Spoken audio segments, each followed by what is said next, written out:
They said there was a treasure on the island. Its location, known only to the dead. I could see it in my dreams. How was I supposed to know that in order to find it, I'd have to die too?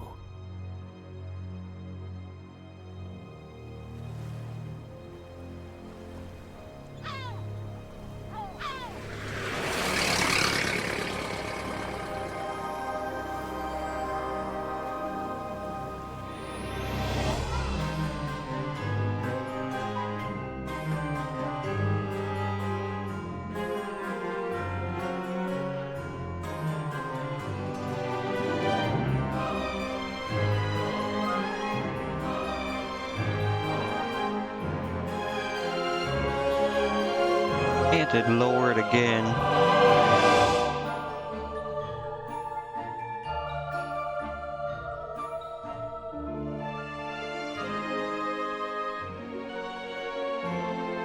Oh shit, hold on.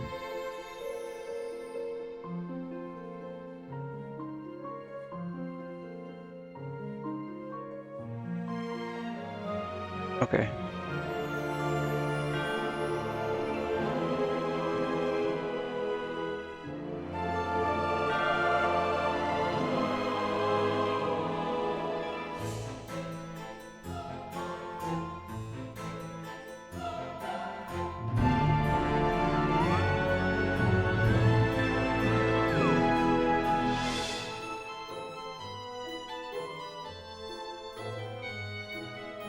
Here's some long credits, man.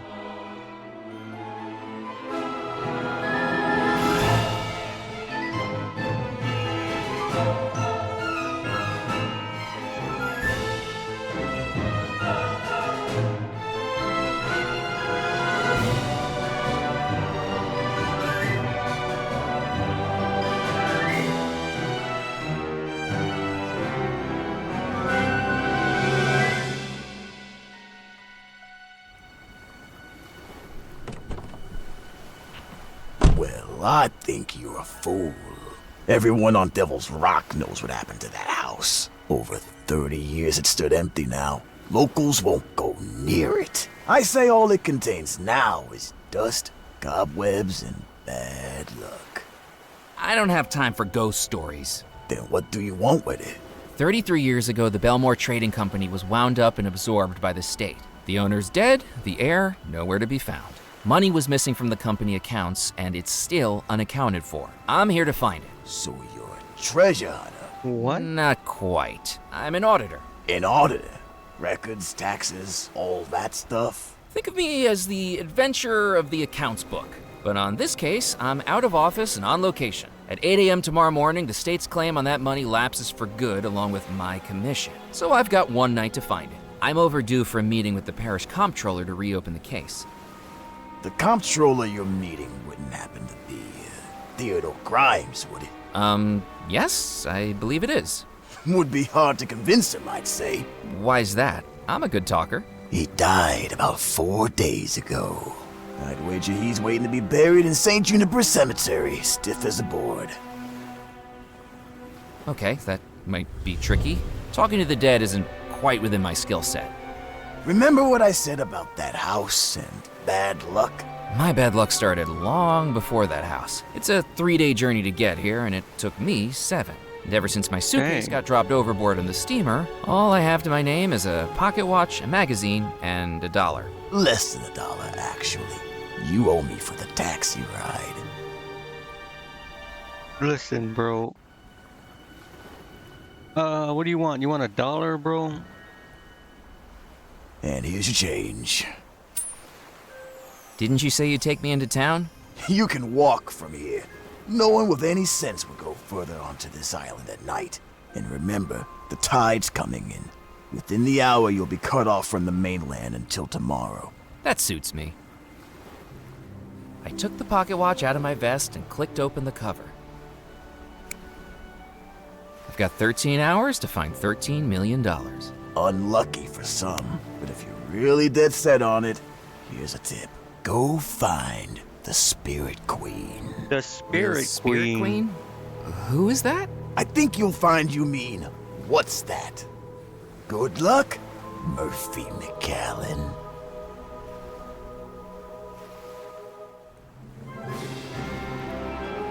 Find the Spirit Queen.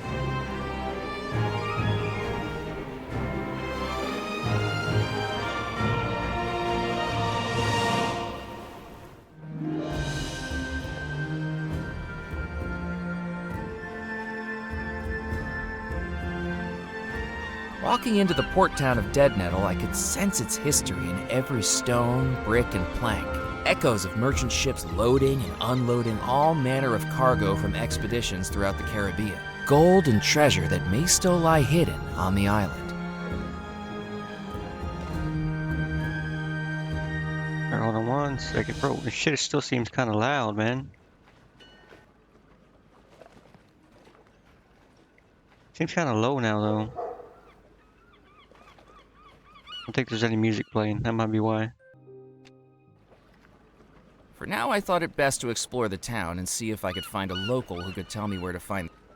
Where to find the Spit Queen, the Spirit Queen, I mean.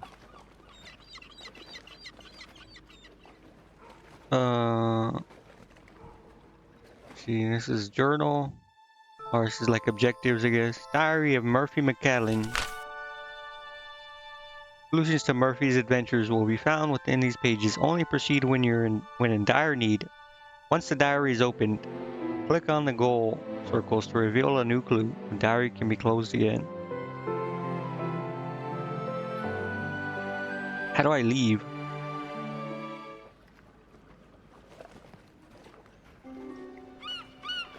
Oh, it shows you highlights. Okay. Got change, you got a pocket watch, and a magazine.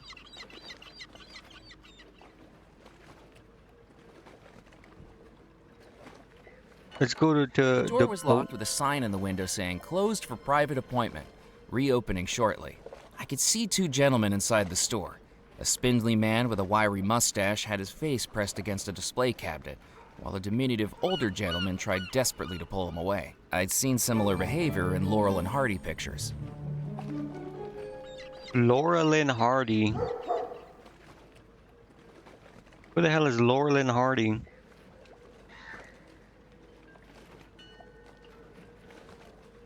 Wait, there's like no difference between walking and running. Barely any.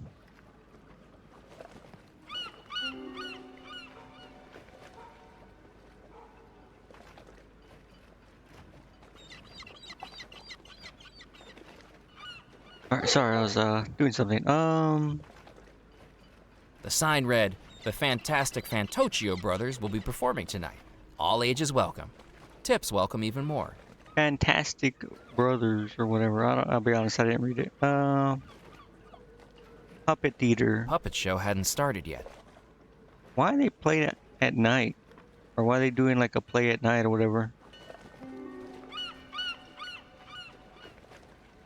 I had heard of the medical benefits of open-air night swimming. To my mind, the only medical benefit was diagnosing insanity in the people. Okay, bro. Well, I guess. Nothing wrong with a good night swim. I'm guessing this is like a boarding house. Hey, look, there's a dude outside. Slap me with a paddle. It's a whopper. Oh, what is this guy talking about? Wait, hold on. Well, blast my barnacles. That's the 3rd one tonight. These fish sure must have been spooked by something.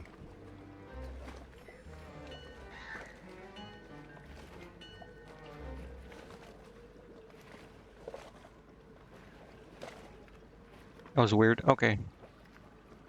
Are the fish biting? Not so well today, to tell the truth. That was the first nibble in hours. I'm Ned Kipps, by the way. I haven't seen you around here before. I'm here Ned because Kipps. I have a very important job on this island. A calling that only I can fulfill. Dark secrets that I need to uncover. Oh, you're a tourist. Now, why on earth would you choose Devil's Rock as the place to vacation? I must have done something to upset my travel agent. The name's Murphy McAllen. Nice to meet you, Mac. Not peckish, are you? You can help yourself to what I got here in my bucket if you like. Oh, thanks. Wants to. My expectations of a local seafood delicacy quickly unraveled when I plunged my hands into what felt like lumpy jelly. Ugh. It was a handful of fish Wait, guts. what? Ah, Bro that's the best literally meat you get dumped around his here. hand into raw fish They smell and pretty ate bad, guts. but the critters on this island love them. Who would have known they're good at suckering in tourists, too? So bro played a joke on me. Good one. Good one. Made me eat fish guts. Hilarious. Have you heard of the Spirit Queen? What's life like in Dead Nettle? What's that you're reading? I'm going to get back to explain it. Have you heard of the Have you Spirit heard Queen? of the Spirit Queen? Heard of her? Sure. But I wouldn't be heading out into the bayou at this time of night. If she's out there, that's where I need to go. Murphy, the bayou's dangerous. I'll be careful. Oh. Well, if you sat on it, just take the western route out of town. Left at Pimlico Rock, then right on into the bayou. Without dark gets in there, you'll see the lights guiding you the last stretch of the way. Just make sure the gators don't get too attached to you.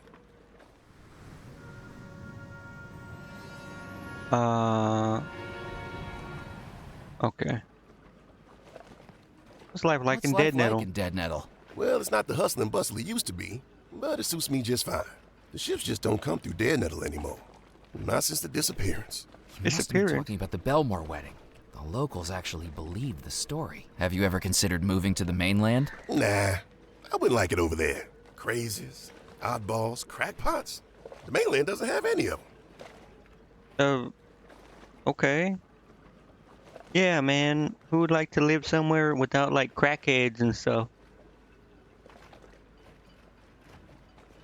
What's that you're reading? What's that you're reading? This is Herman Melville's Moby Dick. Are you enjoying it? I'm struggling my way through it, to be honest. I thought it was a how-to book. I must prefer the last book I read. It was much more action-packed. What book was that? The Encyclopedia of Fishing Lures, 3rd edition. Bro's reading Moby Dick. Isn't this one with what was it, Captain Ahab? I think that's what it is, right?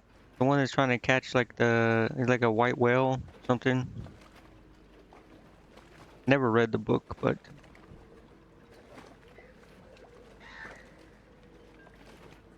yeah, Captain Ahab. He's trying to catch the white whale. Yeah. Yeah, I never read that book.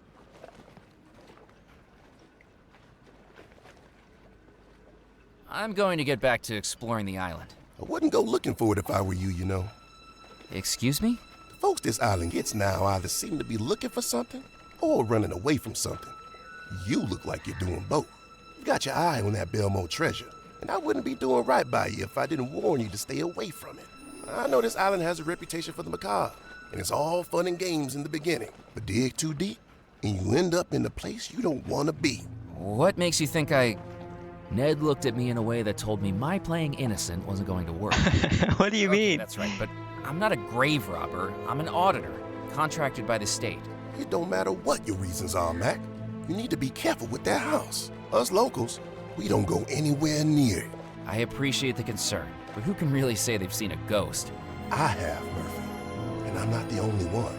Ever since the disappearance, anyone brave or foolish enough to go up to their house has seen the same thing. You might say it was moonlight shimmering off dusty glass, the shadow of a tree branch, or a curtain blown by an unseen breeze. But deep down, we all know what we saw. What did you see? The Phantom. It's not something anyone will forget. Every poor soul who's seen the Phantom has been plagued by the most awful experience. Night after night of endless nightmares. Months of restless sleep. Just visions of faces. Evil faces. Laughing. It's like it can infect your dreams. And who do you think the Phantom is? Or was? Nobody knows. But it must have been someone at that awful wedding. Someone who doesn't want to leave the house. Or doesn't want to let anyone in. I appreciate your concern, but I have a job to do. I don't think my boss would be too happy if I report back that ghosts and ghouls are what's standing in my way. You're not the first to come looking for the treasure, you know. But if I find it, I could be the last. Whether you find it or not, I hope that's true. For everyone's sake. Wait a minute. Ned's talk of nightmares was the last thing I needed to be worried about. Even if it was a job, ever since I read about the Belmore treasure, all I could do was dream about finding it. If everyone's seen the Phantom, and the Phantom makes you have nightmares every night and visions and stuff, Wouldn't they all have gone insane?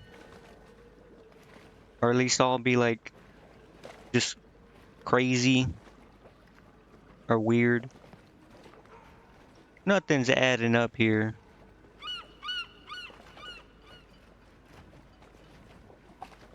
This dude seems too, well, I mean, he's not really normal, but he seems too not crazy.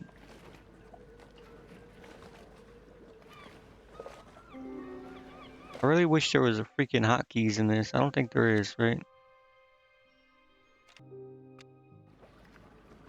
Alright, Ned. What's my name again? Murphy what?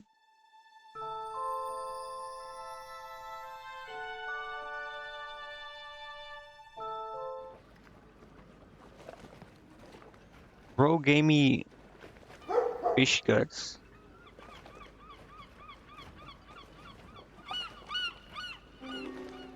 I wonder if it stays there when I click it.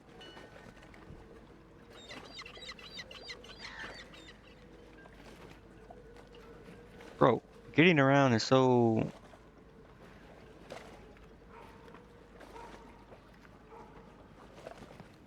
The poster advertised billiards at the Captain's Club, with 3 billiard balls and 2 cues framing a cube of billiard chalk. I see. Bro, I haven't played pool in forever. My dog's already getting antsy. The clothesline was decidedly out of reach, even for a person who wanted to steal someone's freshly laundered undergarments. I wasn't one of those people. Well, you could be, Murphy. You could be.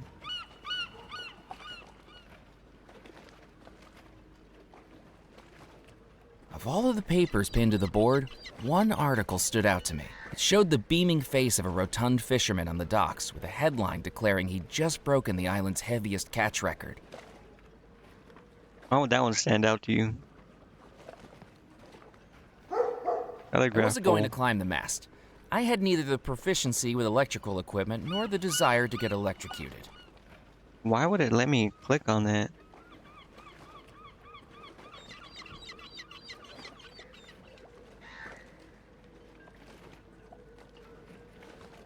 Bro, run or something, man. The billboard poster was peeling away to reveal layers of advertisements underneath, like some sort of consumeristic onion. Oh, yes, of course. The fishing net was worn and useless. Using it would have been like trying to catch soup with a sieve. I gotta talk to people, right? Wait, this goes to the same place. Why would I want to...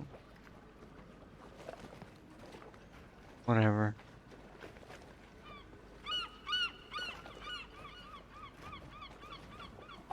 I thought better of swimming out to the wreck. As best as I could tell, all it contained was dock mud and the future promise of an... Antibiotics prescription. Juniper Parish. I'm guessing this is a church then? It was the door to a newspaper office. Oh. A note on the door said, "Out on a scoop. Back later." Bro, everyone's busy. The jewelry shop is busy. These people are busy. So do I just, I guess I just leave. As I returned to the beach, I could see the causeway was now fully flooded over by the rising tide. I was trapped here until dawn. Hey, what's going on, little girl? Why you look pissed? Hello? Little girl? You lost your mommy and daddy? It's late. There could be a lot of strange people around. Yeah, I think I'm talking to one. Hey, yo, what Maybe I the... should introduce myself. My name's Murphy McCallan. What's yours? Mallory Wisp, angel on the outside, malevolent force of disparagement, derision, and disorder on the inside. At least, that's what Mrs. Huxley wrote in my school report. Hey, do Jesus you know Christ, what an man. Enfant terrible is? Do your parents know you're here? Of course they do. This is my happy place. I come here when I need to cheer up. What's got you down? It's my birthday, and I didn't get the present I wanted. Well, happy birthday. Jesus, bro. A little. It's a nice place to plot my revenge. This doesn't sound like an my appropriate way for a God, little girl to bro. spend her What is time. this little girl? Little girl? Little girl? What am I supposed to like? Posies and princesses? Tiaras and tea parties? Those are not my thing. Holy. This little girl's fucking terrible.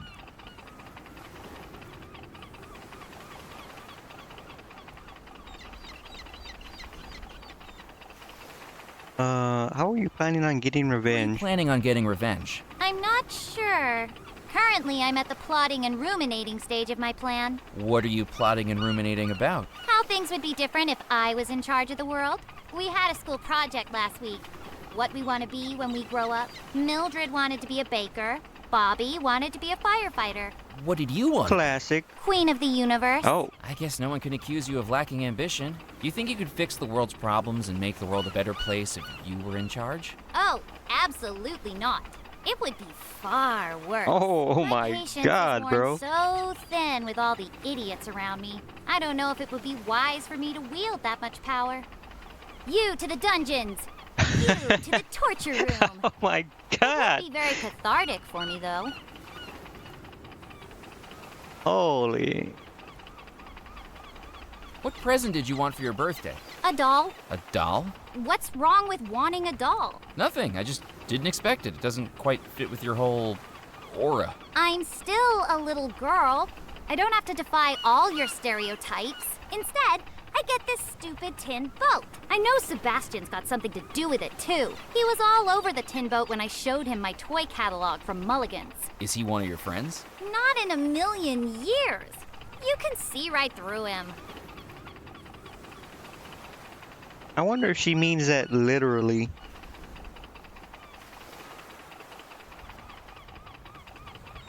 Shouldn't you be heading home? I'm in trouble at home. Mrs. Huxley held me back for detention yesterday. Again. What did you do? I convinced 3/4 of the class to sign over their eternal souls to me in exchange for some jelly beans. Third graders are remarkably easy to manipulate with a bag of candy and a little peer pressure. Why did you do that? You've got to speculate to accumulate. Why did you want their souls? What use do you have for them? Just making sure I'm prepared. And that's just step one. I didn't dare ask what she was preparing for. Bro, this little girl is fucking awful.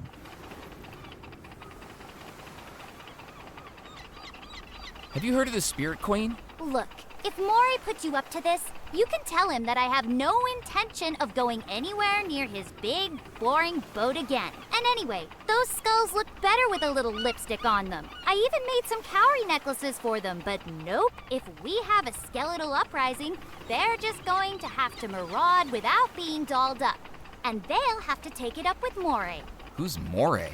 Nope, not falling for it. This little girl is very morbid and macabre. She terrifies me.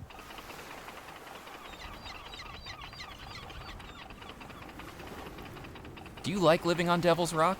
This island is cut off from society, an isolated microcosm of the dark and macabre. If I'm honest, it fits me quite nicely. Lots of places to explore, too, when I'm not banned from them. Where are you banned from? Where am I not?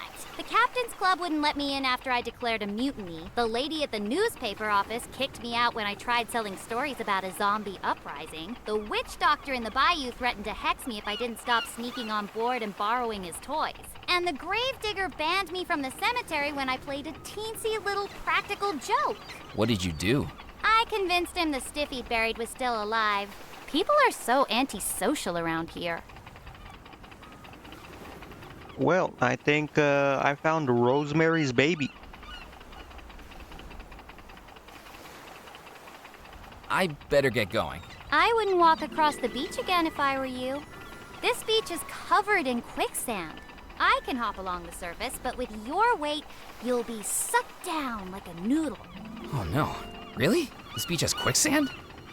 Nah, I'm just messing with you. Of course. Tourists. Jesus Christ. Listen, little girl. I hope you drown in that puddle.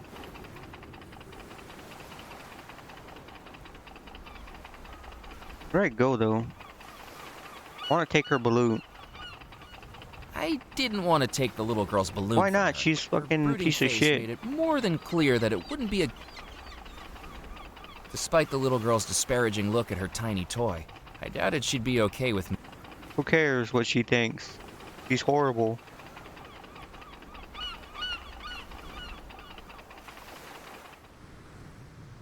Do I go here?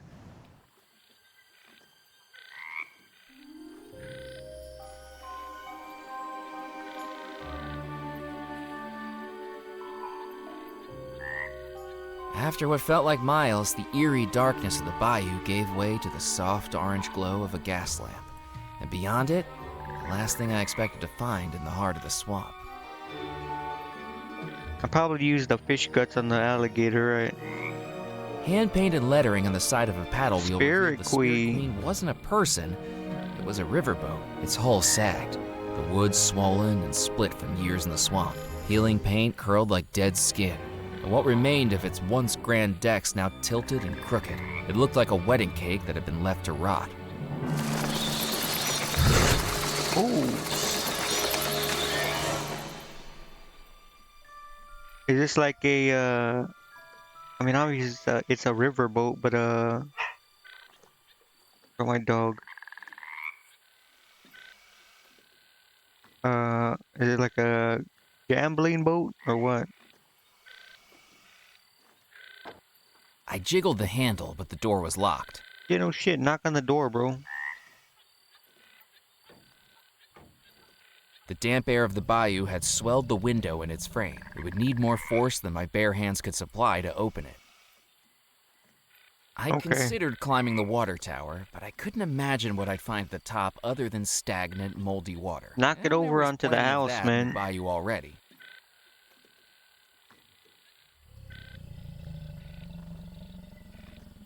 I may have been new to the bayou, but even I knew that plunging my hand into alligator-infested waters wasn't a good idea. Hey, what is this little shrunken head? As I took the shrunken head from the sign, it almost seemed to grin at me. Creepy. Ooh. Free head. That's what I like to hear.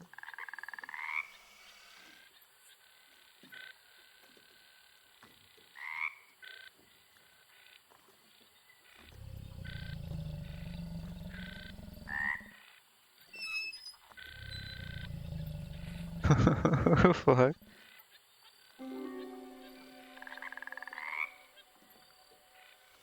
Is this. I assume I had to, use the chum or whatever. The alligator snapped at me like a sprung trap, giving me more than enough reason to stay well away from those teeth. If I wanted to get across the jetty, I needed to make sure the alligator wasn't on it. Hand-feeding the alligator didn't seem like a good idea. What if it bit off more than I was offering? Just throw it at it, man. I couldn't do that. The fish guts could definitely draw the alligator's attention, but not if they sank into the bayou. That didn't work. Bro, put it on this. Nope. I needed to think of something else. Don't. Yeah, take it off. No, take it off, man.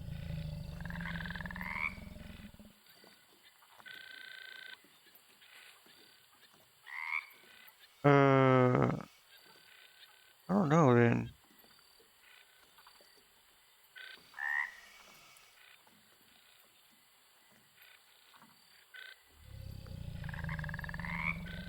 That didn't work. Hand feeding. Well, I need to use this, obviously.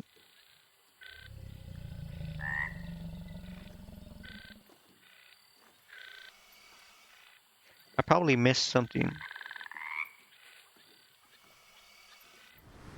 Go back to the beach. Oh, never mind. Go to Dead Nettle.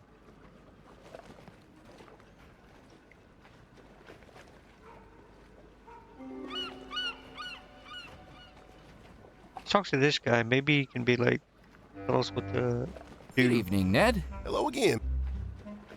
You didn't tell me the Spirit Queen was a riverboat. Oh, Riverboat. sure.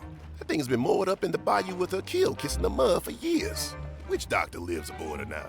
Claims to sell all manner of hoodoo and voodoo. But to believe that, you need to be dumber than the bachelor in New Orleans, throwing beads at the Sisters of Mercy.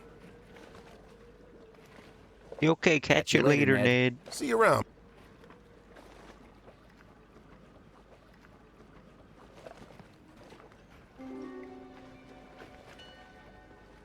I need to be able to give the thing this. I use a shrunken head on.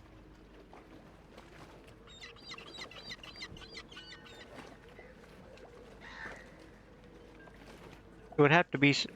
Let's try going in here, maybe. Nope. I shook the gate, but it wasn't. Down the passageway, I could make out a portion of an illuminated courtyard and the echoing trickle of a fountain.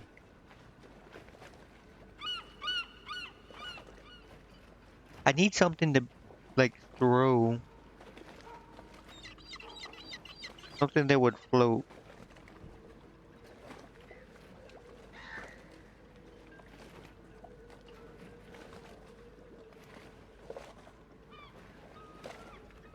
Something that I can put the guts in and then throw it into the water, I'm assuming.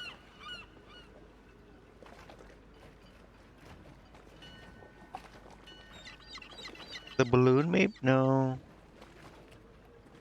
Maybe. Or the boat. The door, I could see two jets. I'd seen similar. Yeah, I'm pretty sure I had to get the boat. And she's gonna want my soul or something, isn't she?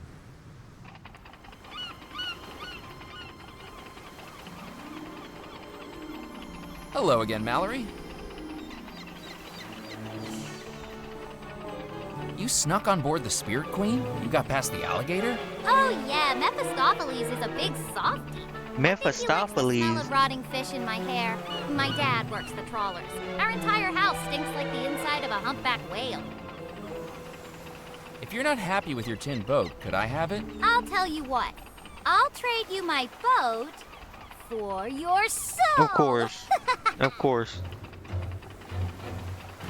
Goddamn I'm little just kidding. demon. Your soul Oh can't be worth diddly squat. But I would like a doll. my god, what is... You know what? You can have I better get going. See ya. the shrunken head.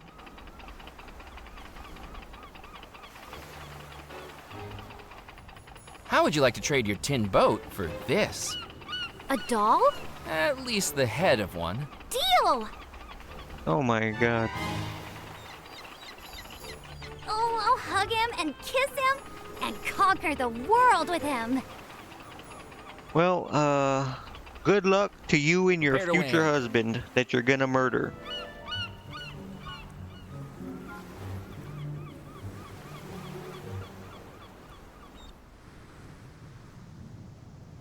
We put the goats on the guts. What is this woman doing here? Mr. McAllen, So who Yes? you? How do you know my name? it's a work assignment that brings you to the island. Am I right? She began staring at me with intense, hypnotic eyes. Disguised within her tailored outfit and tortoiseshell spectacles, she had the crazed look of someone not entirely in touch with reality. What the fuck? That's right. An auditing job. Eyes that looked like she was reading my very thoughts. Yes? And you're late. Days late. I was beginning to panic. Ned had warned me about the supernatural on this island.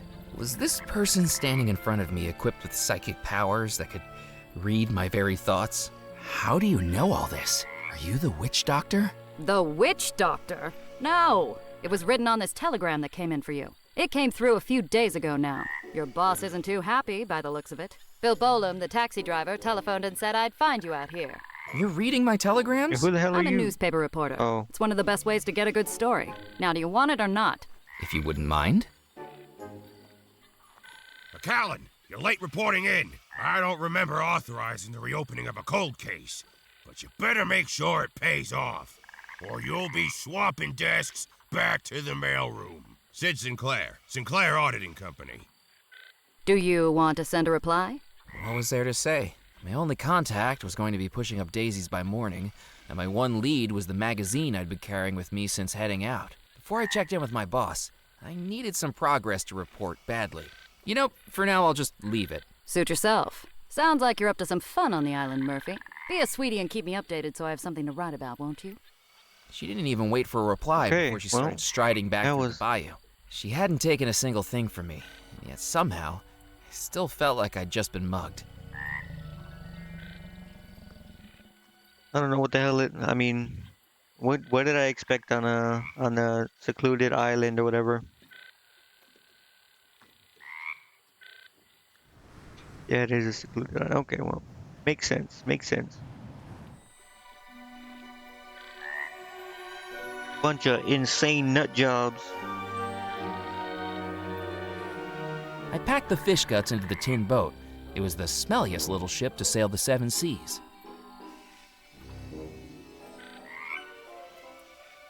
Now throw those Perhaps guts this would into the attract water. viewer's attention. The hulking mass of scales and muscles.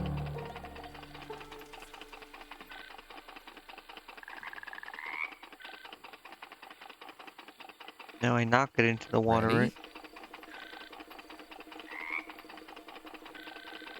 Aim.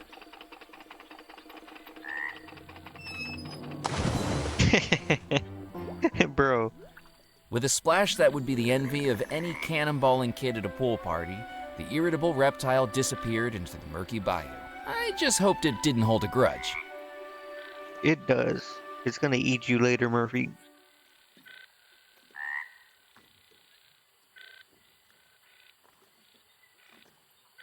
Oh, wait, look. Here we go. The taxidermied fish looked like it was barely hanging on to the rotting wooden frame. Deciding it would be better coming with me, I picked it up. And doing so tore a long hole in its previously stitched up seam. I just took this guy's taxidermy fish. It was the taxidermied fish I'd taken from the riverboat, with a ripped seam opening up to the stuffing inside. Then take the It was the stuffing. taxidermied fish I take. Whatever. The writing on the paddle wheels. Spirits and specters from realms yet unknown, guide to me the wanderer who searches alone. Welcome, Murphy McCallan. How do you know my name? Have you been reading my telegrams too? I have no need for such trivial paperwork. I have eyes all over this island. Now it's time for me to see you for myself. Come, step into the light. I know a lot about you, Murphy. Unknown parents, a childhood spent in orphanages. I know things about you even you don't know. How do you know all that? My name is Dr. Moray. I am a conjurer, a shadow man, a controller of spirits that balance the line between life and death. And those spirits whisper to me. But for now, it's your time to talk, Murphy. Tell me why you've come to my humble abode. I've been told you could help me. That depends on what you seek. I kept telling myself that the doctor's theatrics didn't convince me. That there must have been a logical reason why he knew what he did. But with how skittish the locals were, humoring him seemed like my only chance of learning more. I'm looking for the $13 million that went missing from the Belmore accounts. I'm an auditor in the company I work for. Murphy, do you take me for a fool? I know what your mind sees when your eyes are closed. Tell me, Murphy, what do you dream of? What do I dream of? Big titty goth girls. That's what I dream of. Dream about completing my work assignment. Dream finding the lost treasure of Belmore Manor.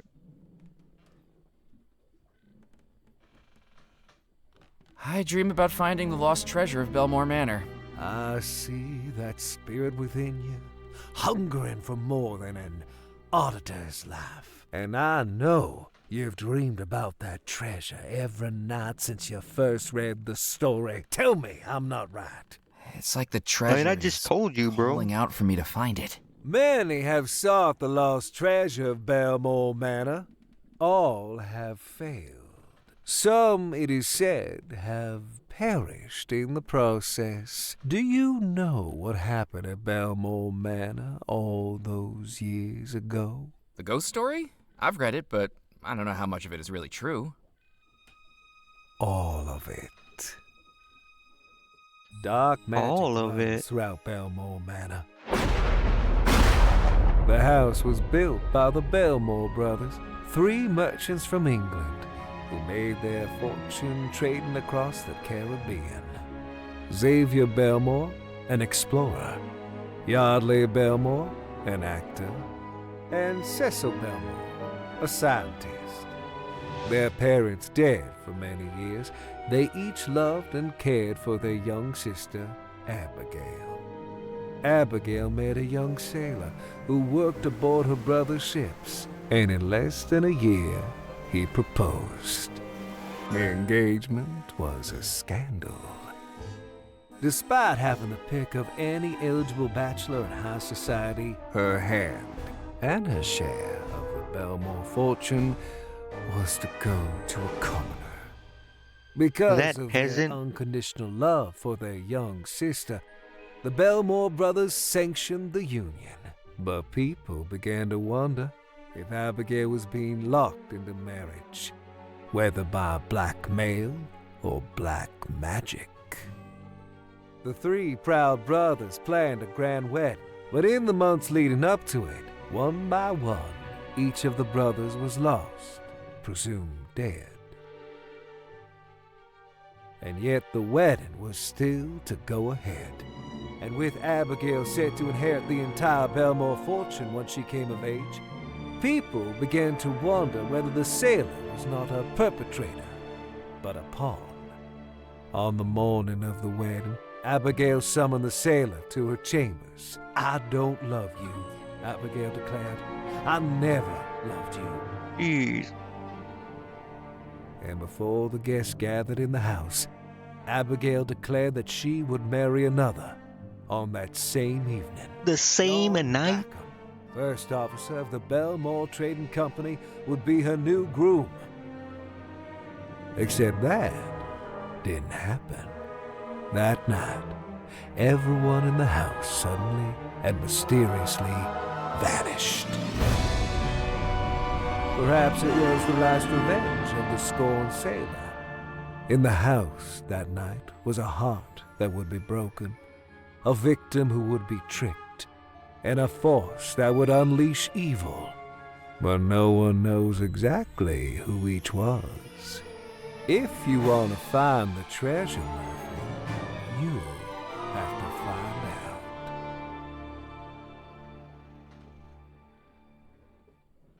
You're telling me that all of that actually happened? And so much more, Murphy. Mysteries you have yet to uncover. Dr. Morey's performance was gripping, but it seemed like something out of the vaudeville shows I'd snuck into as a teenager. Grifters peddling magic spells, fortune-telling, and miracle elixirs. At least that's what I tried to tell myself. And the treasure is Surely. that real too? It is as real as you are, Murphy. And someone went to a lot of trouble hiding it. Can you help me find it? I can. If you can prove your dedication to the search, I will need you to retrieve something from inside the house. A small leather pouch called a gree-gree still lies inside Abigail Belmore's bedroom. We will need it if I am to help you. This will get you inside. What?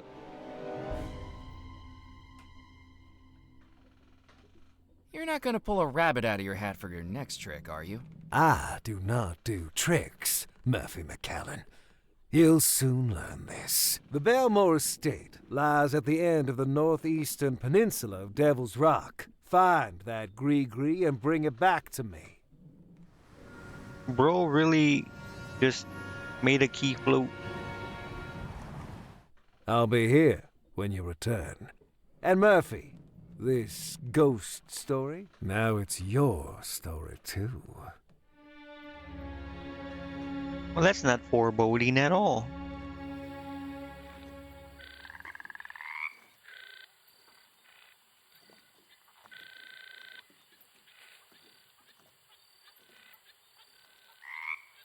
So basically there was 3 rich people, or I guess 4 technically. 3 rich brothers and a sister. The sister wanted to marry just a regular dude, and they were like, no, not that peasant. And then she told him like, nah, we ain't getting married. I'm marrying this other guy. You're a cuck. And then they all disappeared.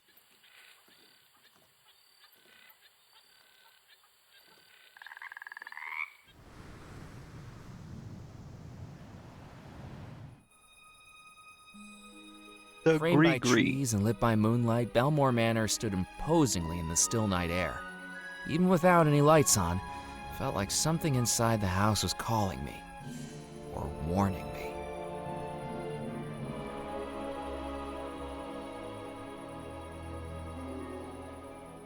Guess I can go around back.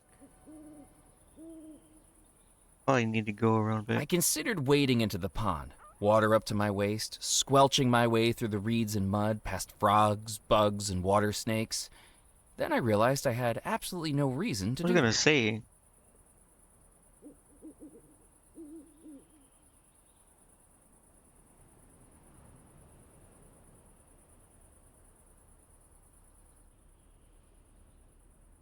I don't know why. Like, I know it's obviously off in the distance, but this house seems tiny. Like the scaling is off. Oh, nah, it's yeah, I guess it's pretty big.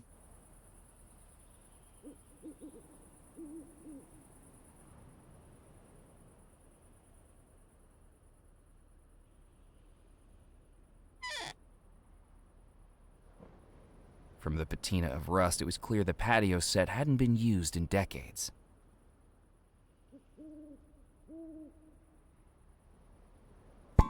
Ouch! What the hell? So much for good luck. I picked up the horseshoe that had assaulted me. It was heavy, as the bump on my head attested. A key, a horseshoe, and a fish. I was already where I needed to be.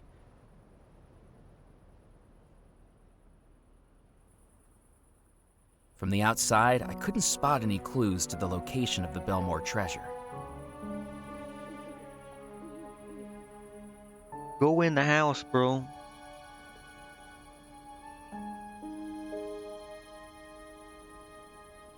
I needed the key to open it.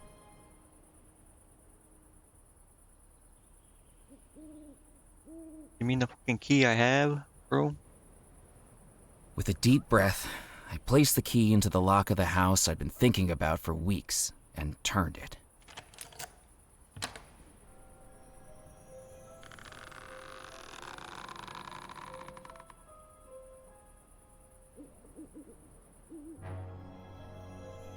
Hello? I don't know if I expected a reply, but with only an echo in response, it seemed like nobody was home. I hope that was just the wind. Surely just the wind.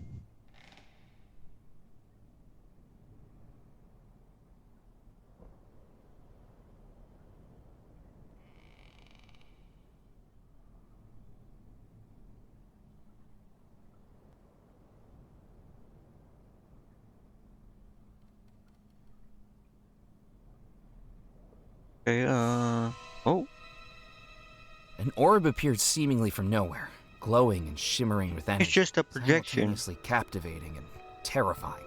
It was like it had a presence, an aura that I couldn't explain. My first instinct was to look for smoke and mirrors, but this illusion was right before my very eyes, one that I could reach out and touch. So you touch it?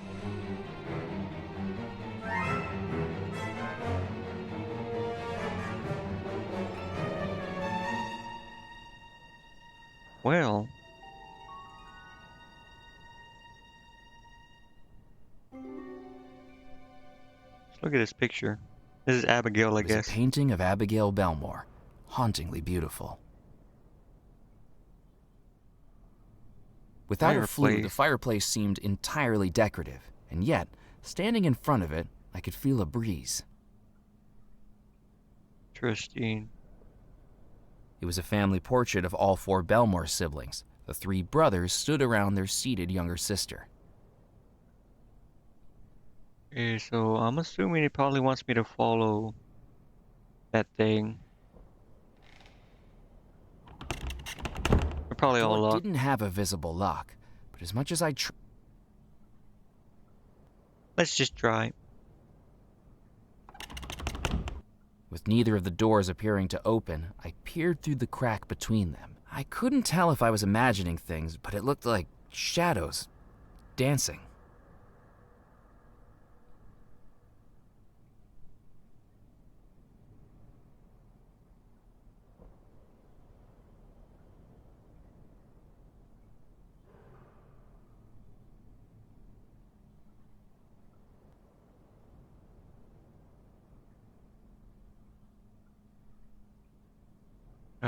What's this painting?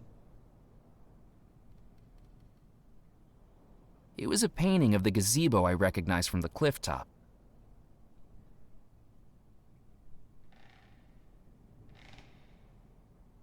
The 2 sea deities stared at me with disapproving eyes. I didn't know what I could have done to disappoint a statue. They know what you did.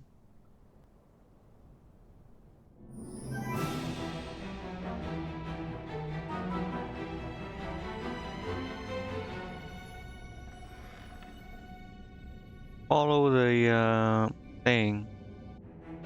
The glowing orb. Why is the light on? This was strange. I didn't remember seeing any lights on when I was outside the house.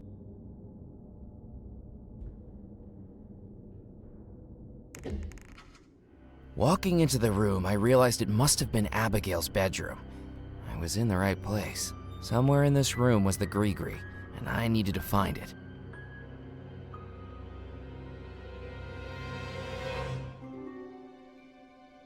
Surely. The sheets lay flat on the bed, undisturbed for more than 30 years. The Gree-Gree wasn't going to be there. How do you know?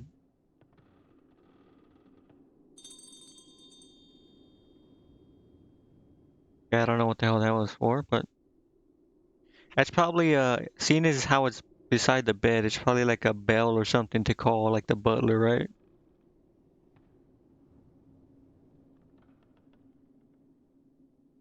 I took the poker from the hook. Get out. I hope that was my imagination. I wasn't paying attention. Was there a noise or something? The portraits hung tight to the wall and didn't reveal anything hidden behind them.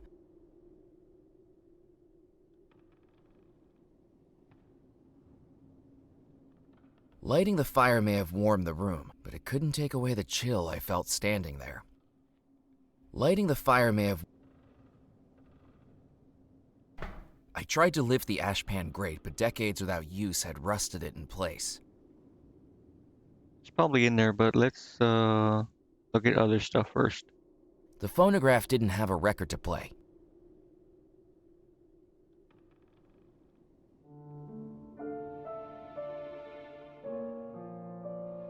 I couldn't see anything special about the phonograph's reflection. There was nothing I could do with the tabletop. It was best to leave the vase where it was. The music box was locked with no visible keyhole, but a distinctive indent on the front looked like it might be the mechanism to open it, if I had the right key. Okay.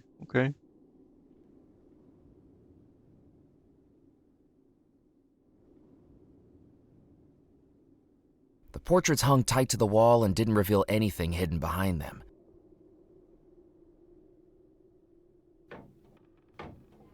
I tried to open the balcony doors, but they were locked securely. I wasn't getting through them.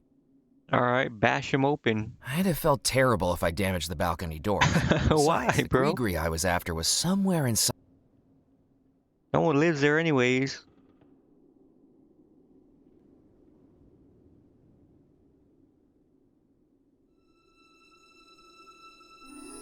I wedged the poker in the grate, and with all my might, pulled. It's the gree. I picked up the object that had been glinting. Oh in no, the wait, it's the key fireplace to and the thing. discovered it was a jeweled brooch.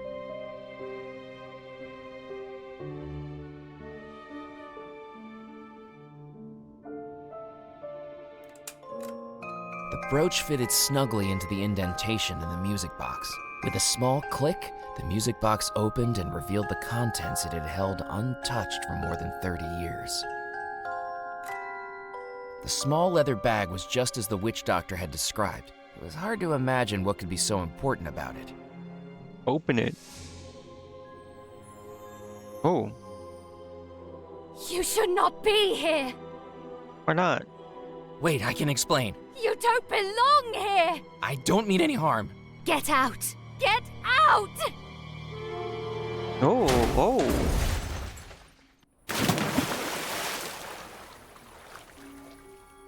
With good fortune, the pond had broken my fall. It was a strange juxtaposition, wiggling goldfish out of my underwear as I tried to process the fact that I'd just been the victim of an attempted murder by a ghost bride. Well. True. So that meant the treasure might be real as well. And now I had the gree. It was time to return to the Spirit Queen. Could have just pulled a scary movie too. Murphy, did you find it? I saw her. I saw the bride. She tried to kill me. I told you it was true. Now, do you have the gree? Yes, I found it. Good. Now, do you believe He's gonna cast what an I've evil been spell. telling you? I'm starting to. Why did she try to kill me? There are some spirits that, even in death, do not wish to give up what they amassed in life. The question is, are you strong enough to persuade them? I would be if they'd give me a chance to ask them. Precisely. That will be our next step.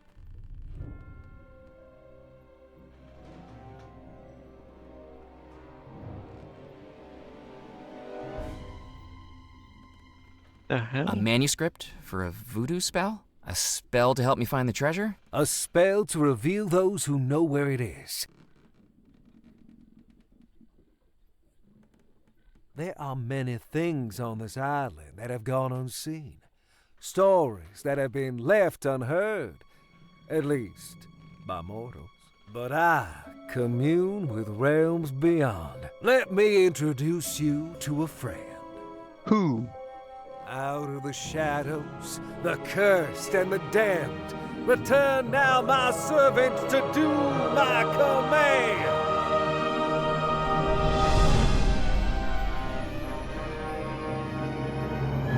I have returned to you, Master. Loa, this gentleman wishes to find the lost treasure of Belmore Manor. Tell him how this can be done. Only inhabitants of the house know where the treasure lies. Their spirits still within its walls, No shit. trapped between life and death.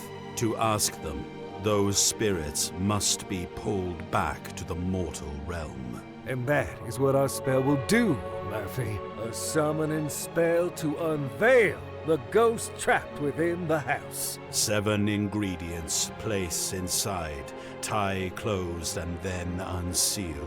Within the focus what may hide, this spell will soon reveal. Once you've collected all 7, we can summon the ghosts of Belmore Manor. Once we've summoned the ghosts, we can ask them exactly where the treasure was hidden. You have served me, Loa. Be gone.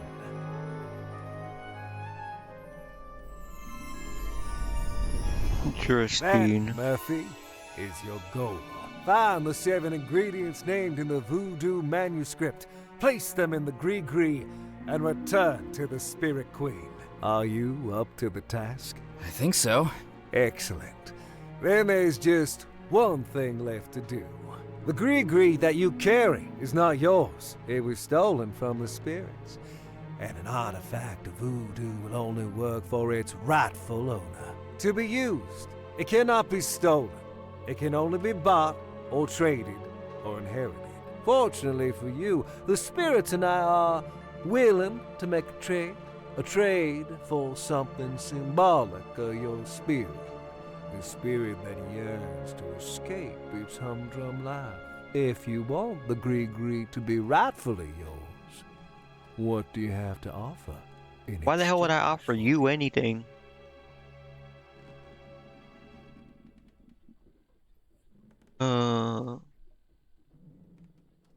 A watch?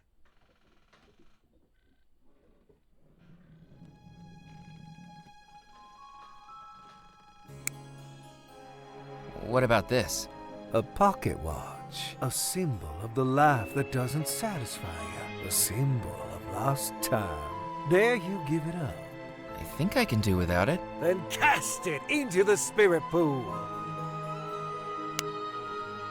Don't do it. He's lying to you.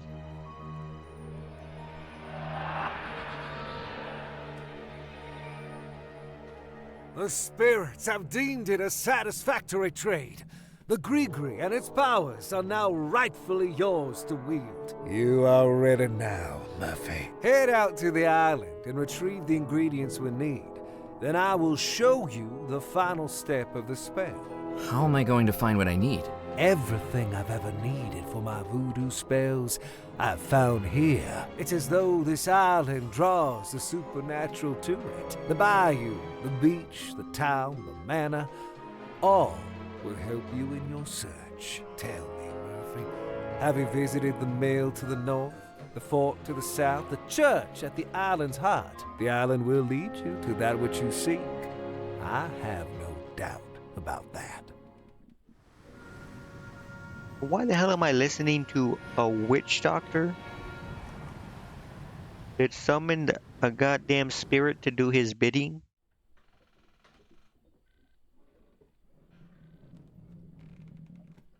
How are the ghosts trapped within Belmore Manor? How are the ghosts trapped within Belmore Manor? The explosion is what sealed their fate. They exist now only as spirits, the form they should take in the spirit realm, and yet they remain here in the mortal realm. The ghosts are trapped in that house, unseen, unheard, and unable to interact with the world around them. This spell will change that.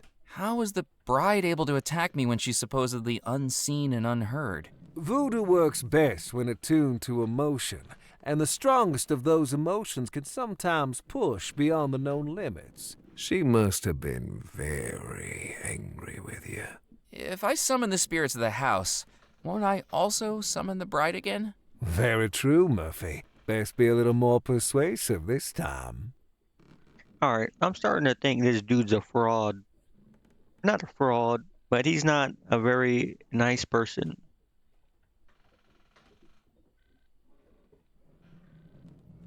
Who is the creature that you talked to? That is my Loa, the Loa of the mysteries, the invisibles, the messengers. Is it a ghost? No, they are the intermediaries between humans and the supernatural. There are two planes of existence, Murphy, the mortal realm and the spirit realm. Loa can move between them both.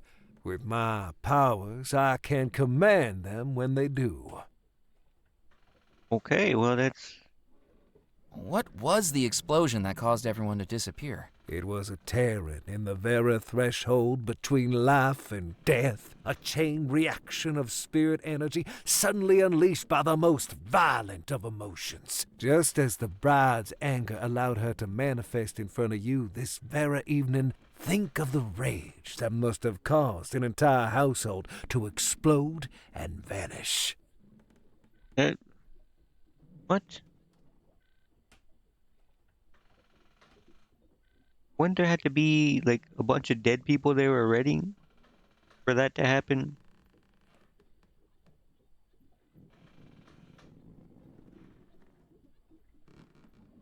Okay, I don't know. You didn't answer my question. Maybe I don't know. Maybe I just don't get it. How did you learn voodoo? I have always been adept with the mystic arts. Just as you dream of treasure, Murphy, I dream of power. I came to Devil's Rock many years ago, drawn by its voodoo energy, and no sooner than I arrived, the spirit realm began to reveal itself to me, pleading for me to be its master.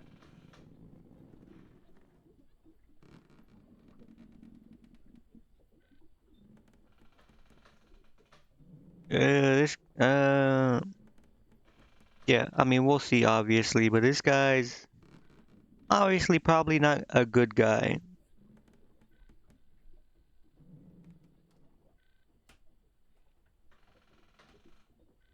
Why is this island such a focus of voodoo energy? I suspect the answer to that question already lies in what you're seeking. You suspect, huh?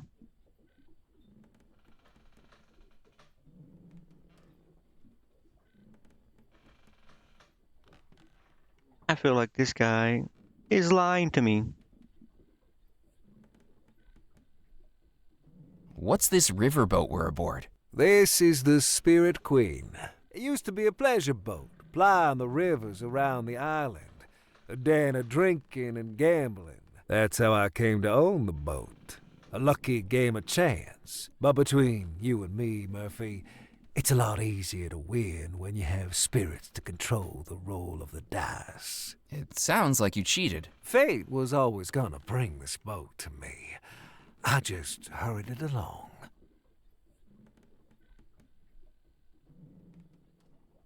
Okay. Do you keep an alligator as a pet? That's right.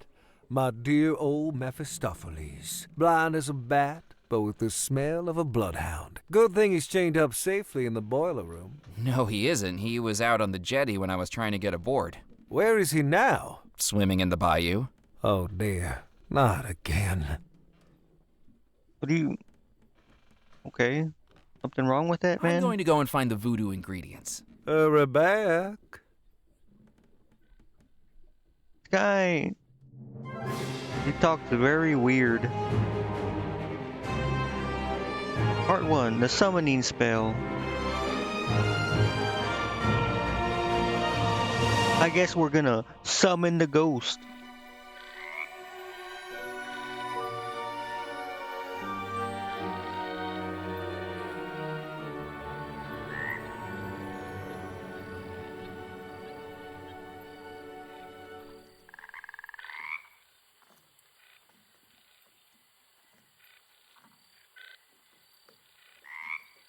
Give me 1 second.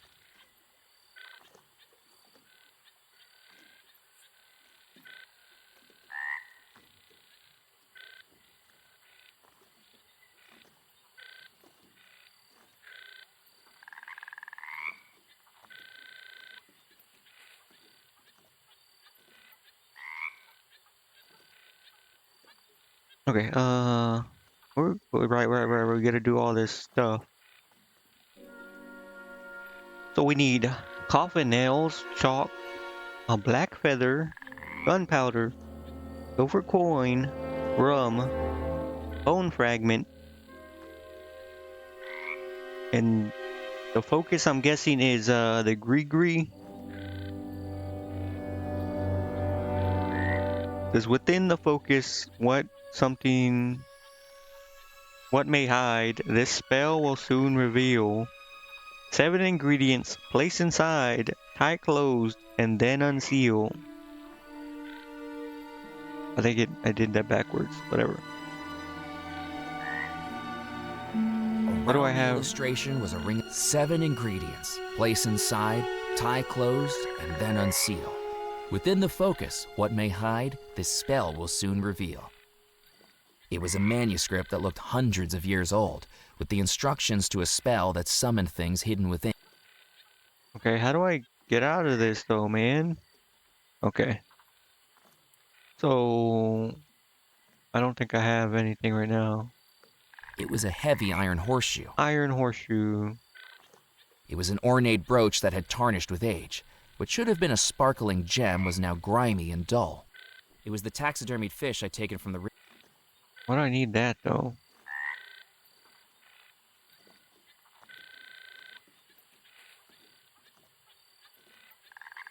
Like, can I break his shit open? With a bit of elbow grease, I levered up the window frame. Yeah, break in.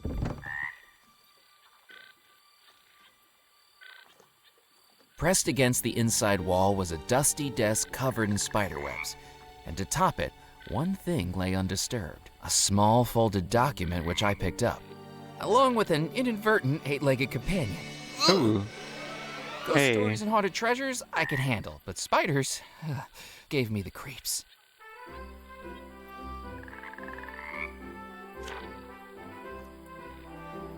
United States Captain's License. Undersigned Inspector for the State of Louisiana certifies that Cornelius Knott, having been by them this day duly examined, touching his qualifications as a captain of a steamboat, is a suitable and safe person to be entrusted. Shouldn't it be entrusted like EN?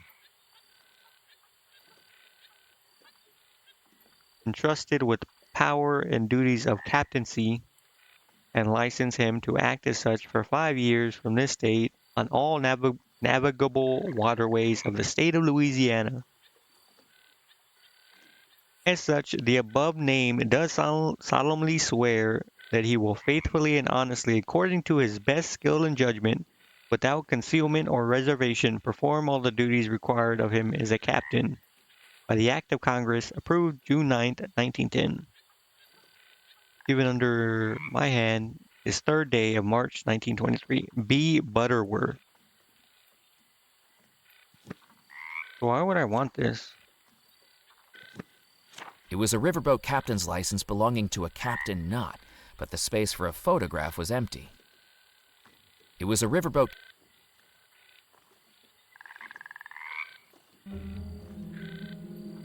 Marion Macabre.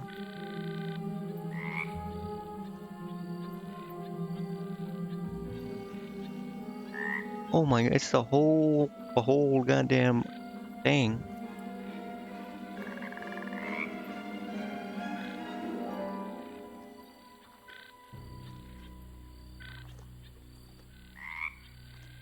Declared her love for a sailor who worked aboard her brother's ship, eschewing the eligible bachelors across the South. Abigail was courted and proposed to by commoner.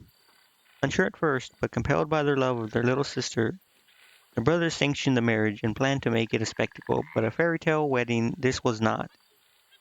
In the months leading up to the wedding, each of Abigail's brothers, one by one, went missing, never to be seen again. This writer's theory? Murder. But who could accomplish such a heinous crime?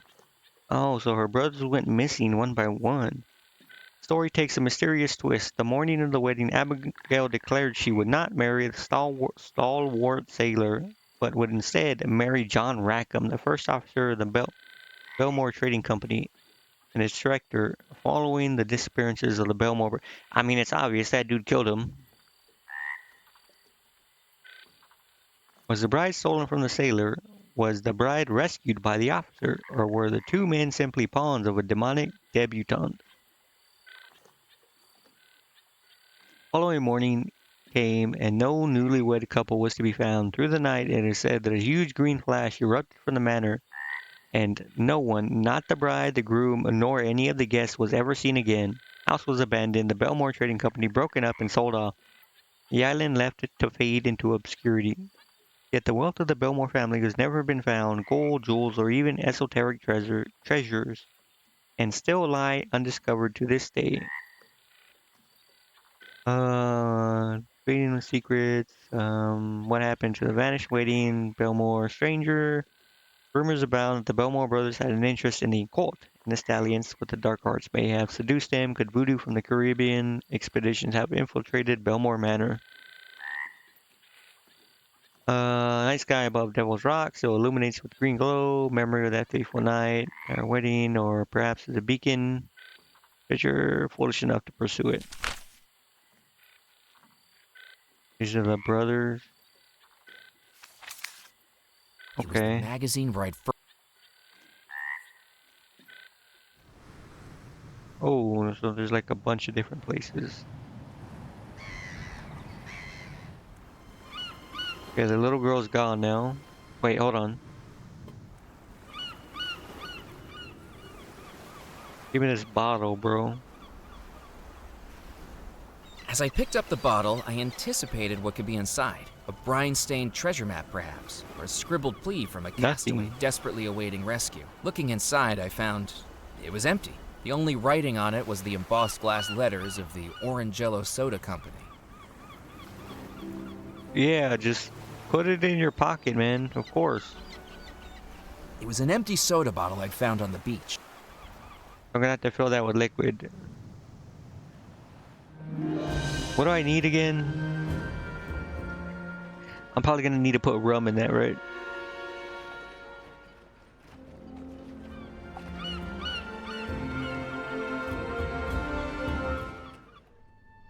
Oh, my second customer of the night. I don't know if I can handle such a rush. Welcome, young man, to Doubloon's Jewelry.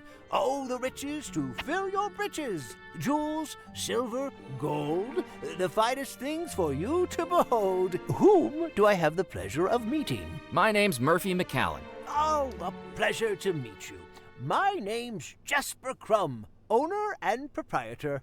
Jasper Are you looking Crumb. for something valuable while you're here on the island? Funnily enough, I am. Is there a special someone in your life? Yeah, her Looking name's for an Abigail. apology gift, perhaps? I've sold more missed anniversary necklaces and drunken fumble earrings than I can count. No, I don't need anything like that. Then how about something for yourself? You look like a working man. Could I interest you in a pocket watch? Actually, I had one up until about an hour ago. Traded it to a glowing green guy for a magic pouch. As the words left my lips, I realized I sounded like a character from Jack and the Beanstalk. Pardon me? I'm just here to browse. Browse away, young man. I'll be here if you need me. I could use a silver coin. This is like a jewelry guy, right? So yeah, he probably has like a silver coin.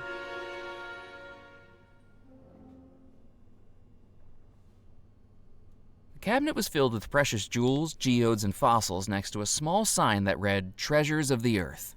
Yeah, silver, man. I didn't need the poster. Okay. Bro, read The it. cabinet was filled with used jewelry. Rings, brooches, necklaces, and more. Even secondhand, I would have had to save for years to afford any of them. A polisher. I don't have any money anyways. Oh, wait a minute.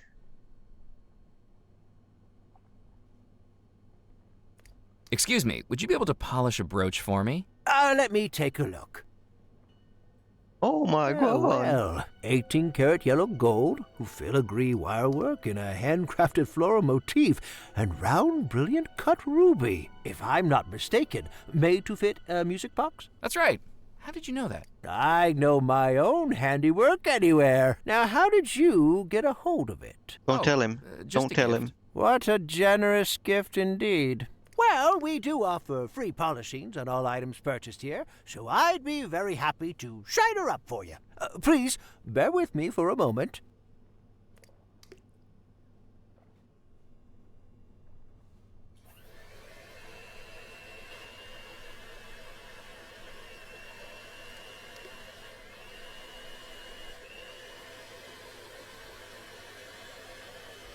Okay, man. Give me my shit.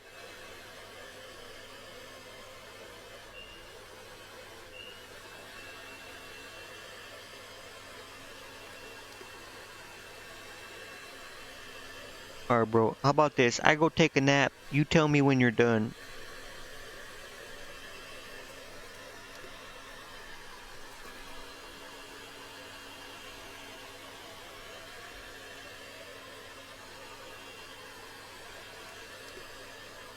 Bro, I'm gonna eat your goldfish. Give me my brooch.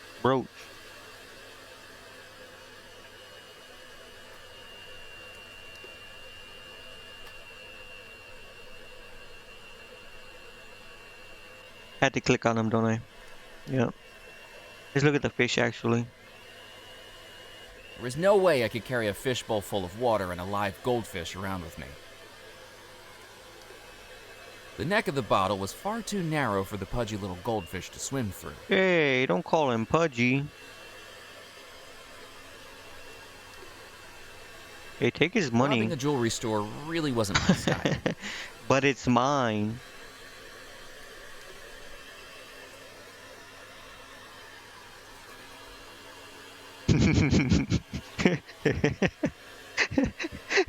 I couldn't do that. Why not?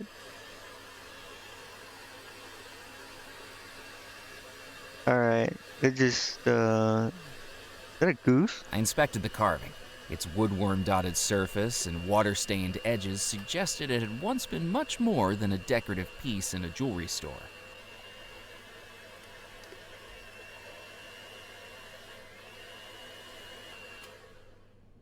I do have to click on him. There we go. Shining like a firefly's rear end. I'm afraid the clasp on the back has broken off. You weren't planning on wearing it soon, were you? I wasn't planning on wearing it at all. There's no shame in indulging yourself every once in a while. Lord knows I can appreciate the comfort and empowerment a pair of hosiery can bring. Anyway, we don't have any replacement clasps in stock, but I can put it in order. In the meantime, here's a button magnet that should hold it in place, as long as you're not too vigorous with it. Thank you. Bro's out here dressing up in stockings and shit like Buffalo Bob.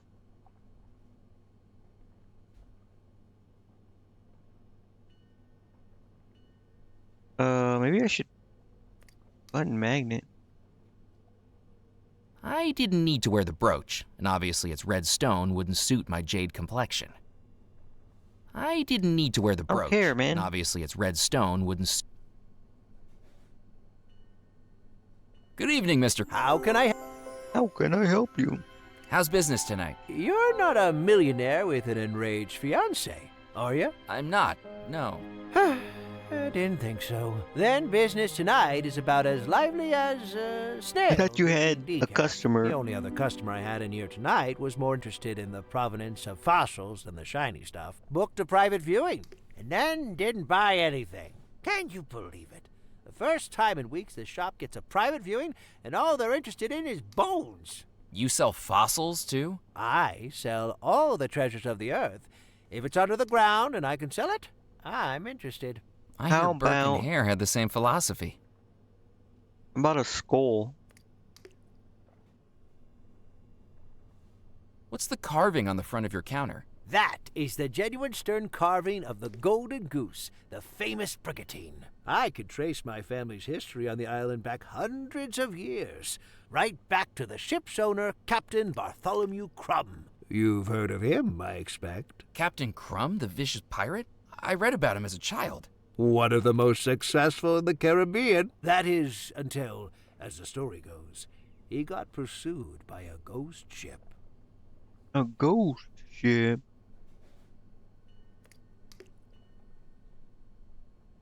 A ghost ship? Surely that can't be more than a legend. Then how do you explain this? Without a single shot fired, every sailor aboard his ship fell down dead, victims of an evil pirate who wielded a black stone. Captain Crumb was the sole survivor. He escaped undetected in a rowboat, and after days at sea, made it to this very island. After that, he never went to sea again.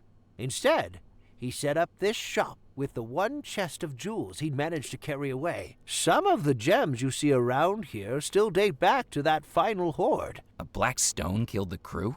Well, so the story goes. I suppose it explains my family's obsession. Not just the gold and jewels that tempt us, but the wicked stones that threaten us. Gee. What are you selling? We specialize in jewelry and precious stones. Rings, necklaces, earrings, and brooches in this cabinet to my left.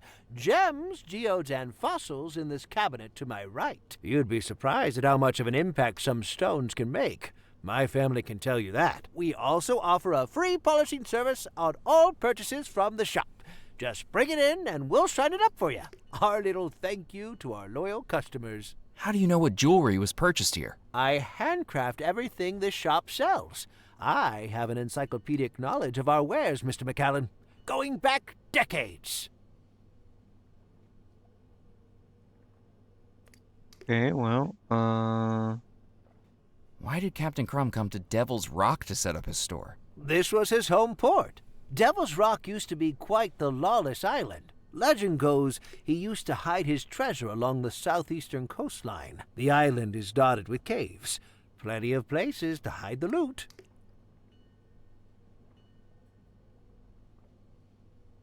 What's the most valuable thing in here? I suppose that depends on how you value things, doesn't it? In dollars and cents? Yes, I used to value things that way. But a lack of business has a way of making you more philosophical about these things. Now I'd say the most valuable thing here is Granny. Granny? Your grandmother is in here? That's right. In the fishbowl. Granny is my goldfish.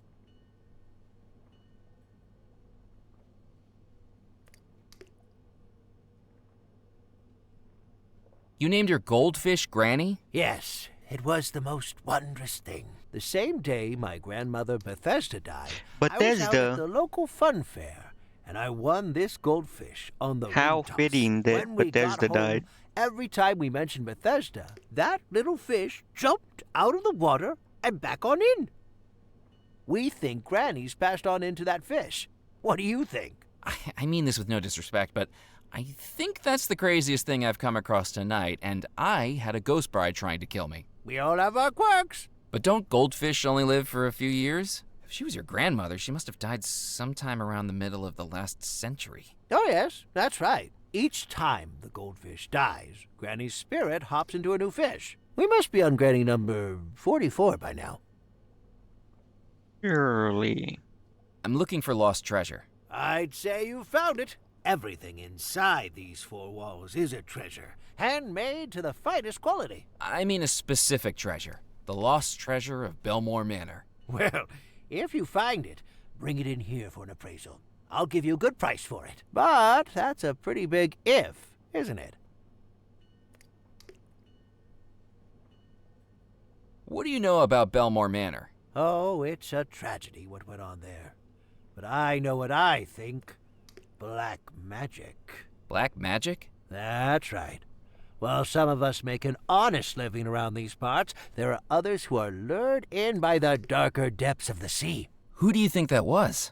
Well, it's simple, isn't it? Abigail used to stop by here all the time, taking a gander at the rings and the necklaces.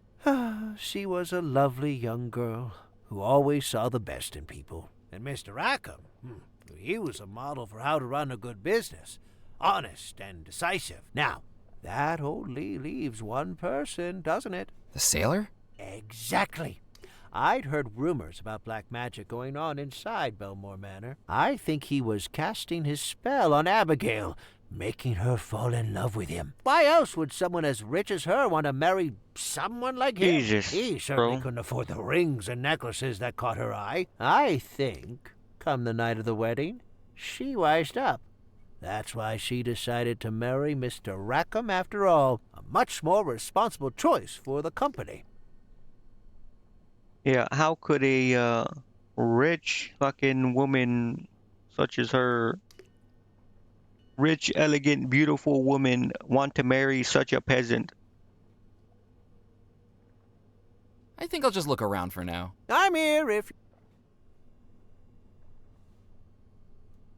The cabinet was filled with precious jewels. Yeah, It but was an ornate... what's in there, brother? Robbing a jewelry store...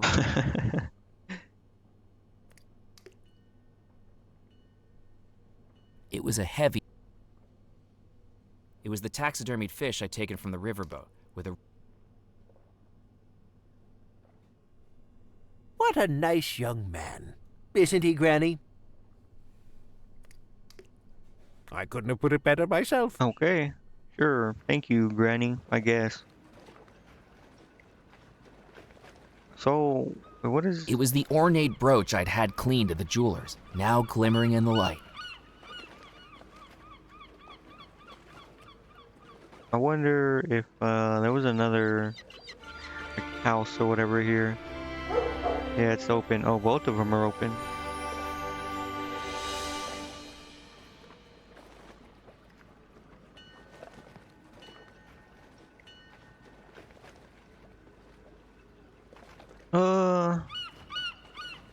One second.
Idiot.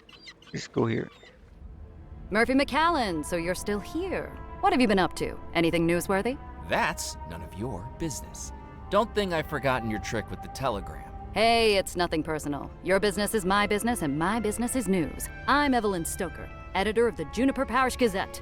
No misdeed left unshared, no drama left unmonetized. Hey, you must be a streamer. Come on, work with me here, McCallan. I need something juicy. Committed any crimes? Uncovered any affairs? Any deep, personal secrets to reveal? The honest-to-God truth? No. I need a good story. I can't let something minor like the truth stand in the way of that. Damn, you really are a streamer.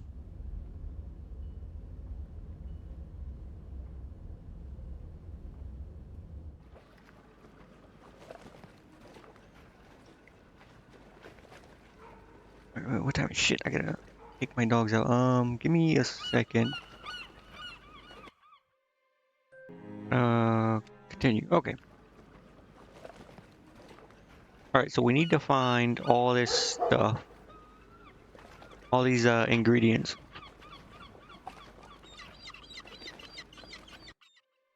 I hate that I have to use the mouse for everything. Go to the country club. Good evening. He looked past me like I was invisible, as though if he ignored me hard enough, there was a chance I'd disappear. I said good evening? I'm sorry. I didn't realize you were talking to me. There's no one else here. Wishful thinking on my part. Have you taken a wrong turn, sir? I'm just having a look around. Well, make it a quick one, and I shall need to know your name. Murphy McCallan, and who do I have the pleasure of speaking to? My name is Felix Greer, maitre d', bartender, and acting manager of the Captain's Club. When Mr. Perkins has the night off? You kind of seem like an asshole. What is this place? This, sir, is the Captain's Club. What is with the a private attitude? members club for current and retired sea and riverboat captains. We are highly exclusive. Are you a captain? He asked with a smugness that Are told you? me he already knew the answer. I thought not. Then may I recommend a swift exit? You'll find a convenient egress to your starboard side. If you like, I can give you a good swift kick in the right direction, and don't feel a need to stop walking until your ankles get soggy. Alright, this guy, bro, this town, I'm telling you. What makes you think I'm not a captain? For one thing, you lack the grizzle, the crustiness, the essential R of a captain. How do I get those? Years of exposure to saltwater, and a sullen, uncooperative crew, I should think. Do you even have a boat? Actually, I did have one earlier this evening, but an alligator fell on it. Admittedly, it was only 3 inches long. It isn't the size that matters, sir. It's the motion of the ocean. Tell me, have That's you coke. ever captained a That is three-rigger through a coke. tropical typhoon? Have you ever run the rapids of the Mississippi without hitting a single reef? Wind in your sails, fire in your furnace, waves beneath your keel. Have you? Well, it's a little complicated. In what way? I get seasick.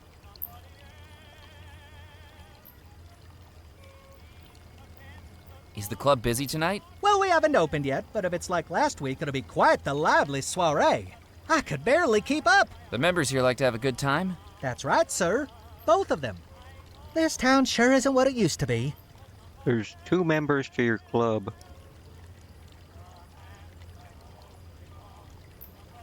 This guy, bro. What's happened to Dead Nettle? Do you think you've wandered into the Tourist Information Center? I can assure you, you'll never meet a tourism official who dresses with this much panache. Stuart LePew, head of the Devil's Rock Historical Society, looks like a thrift store had a crisis of conscience and threw up on him. I was just hoping to talk to someone so obviously knowledgeable about the area. Well, yes, that is true. I am plagued with an encyclopedic knowledge of the locality. My concierge duties require it. I have a spiel. Felix pushed out his chest like this was his moment in the limelight, his eyelids half closing as he performed before imagined crowds. Welcome, hardy traveler, to our quaint port town of Dead Nettle. Once this town you see around you was a hub of commerce, a beacon for ships bravely navigating between America, Europe, and the Caribbean. With the unfortunate dissolution of the Belmore Trading Company, our town has settled into a quieter life, perfect for the sailor ready to hang up their cap. We hope that you enjoy your time in our cozy town and perhaps explore some of the local sites here in Dead Nettle. Well, Excuse me? Well, what, I was bro? expecting applause. Oh, well, you're not getting any.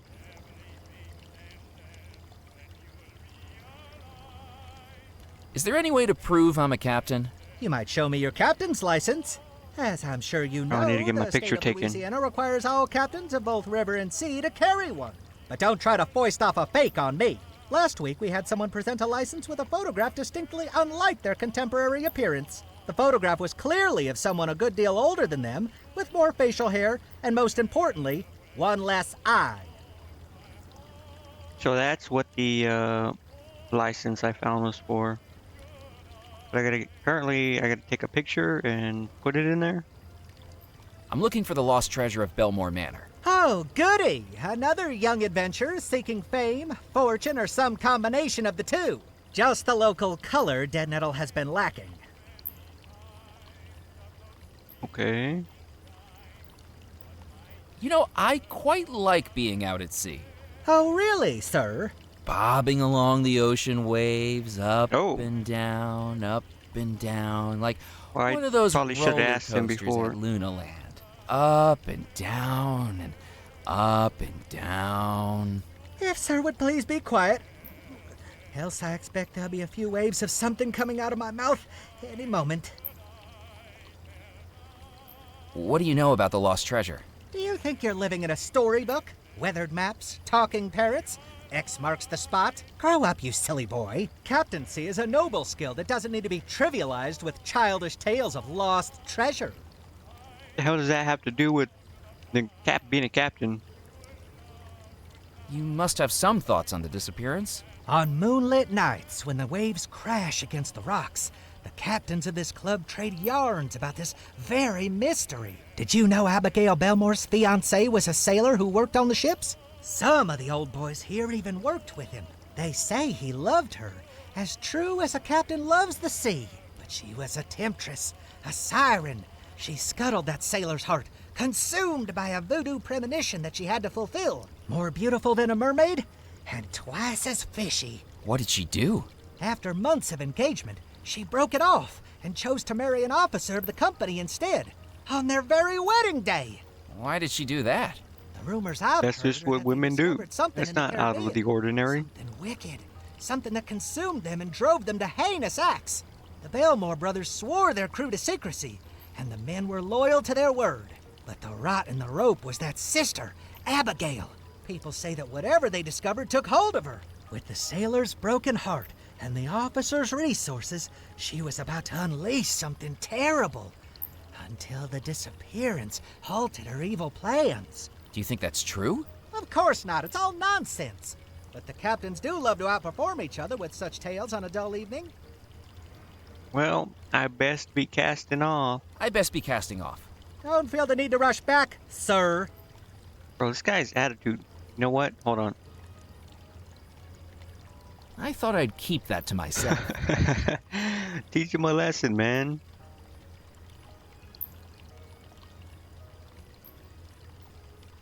I needed to think of something else. Nope. Whatever. Alright, let's see.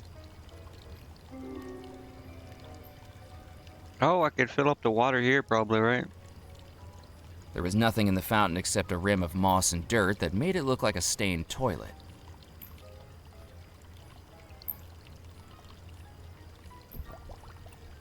I filled the bottle with water from the fountain. Okay.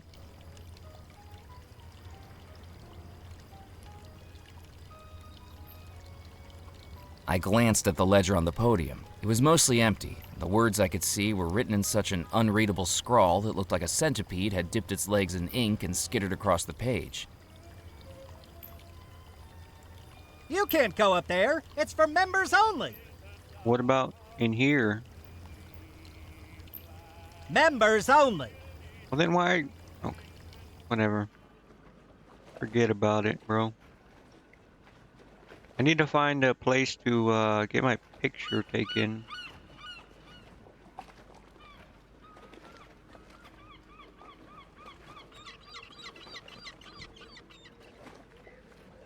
I guess I leave and go to one of the other places.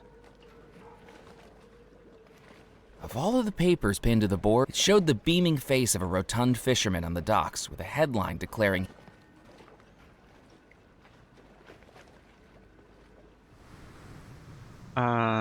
maybe inland here would be something.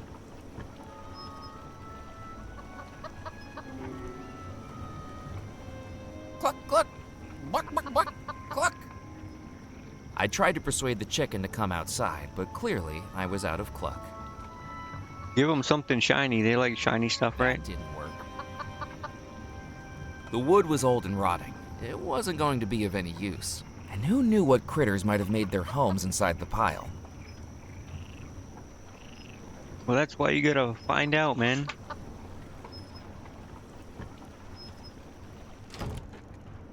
The inside of the lumber mill smelled like sawdust and grease. Judging from the overgrown weeds, it clearly hadn't been used in a long time, and yet the lights remained on.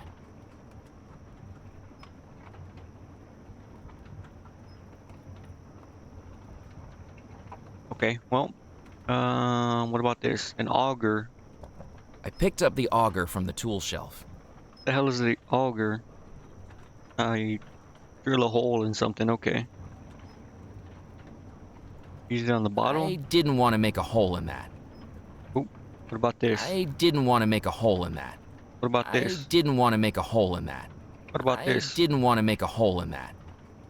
Alright, sure, whatever. The sawmill. Oh, wait. I looked over the machine, but I couldn't find a way to turn it on, if it even still. Not the buzzsaw. I didn't want to touch it. I hadn't seen something with that many scary-looking teeth since Old Lady Malloy's German Shepherd got loose on my 10th birthday. The beam looked to be driven by the water wheel outside. From the multitude of wires fanning out from the top, it was presumably hooked up to a generator. Oh, okay, I was like, wait, why would it need a... But it is powering the generator. I thought the generator was powering it. I was like, why, if you have a water wheel?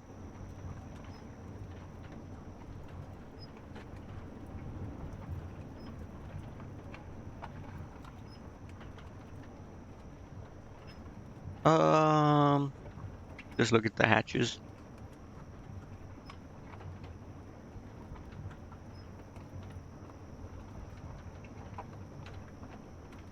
The hatches were locked. From their shape, I deduced they were for storing lumber, and I wasn't in need of any 2x4s. Yeah, who cares, man? Take it anyways, you know? If I touched the grease with my bare hands, I'd be spending hours trying to wash it off. Okay, well... Who's this? That didn't work.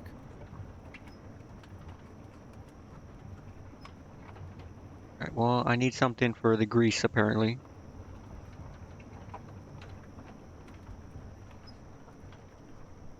The saw blades were rusted, dull, and would surely have precipitated the need for a tetanus shot. Okay. Go look at this then, bro. Stop telling me you can't do anything. How about that? The electrical safety of the panel looked questionable. I wasn't going to touch it. Once again, this guy is just telling me he can't do something.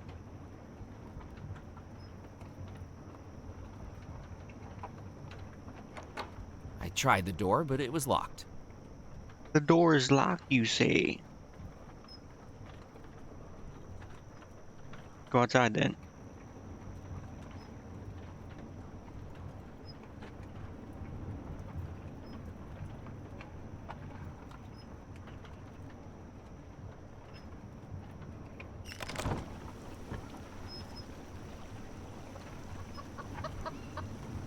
So, can I go around back?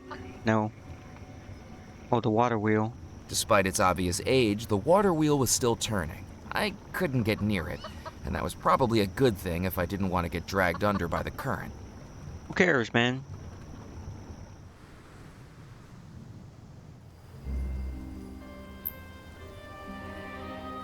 Probably dig up a body here, right?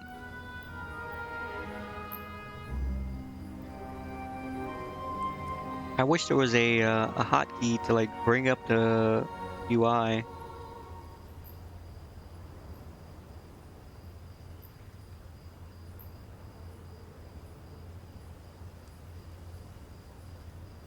The inside of the church was silent and still. It just look.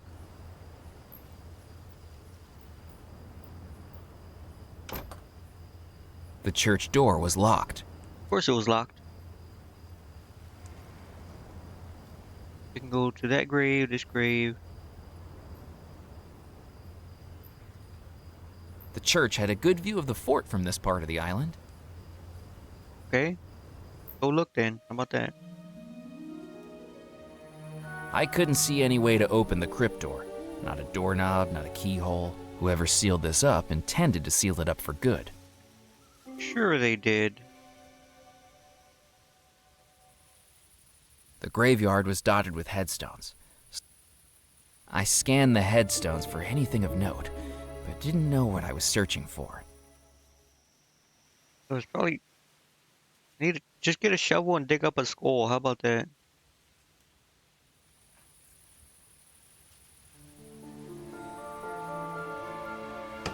It's the graveyard keeper, grave digger, whatever.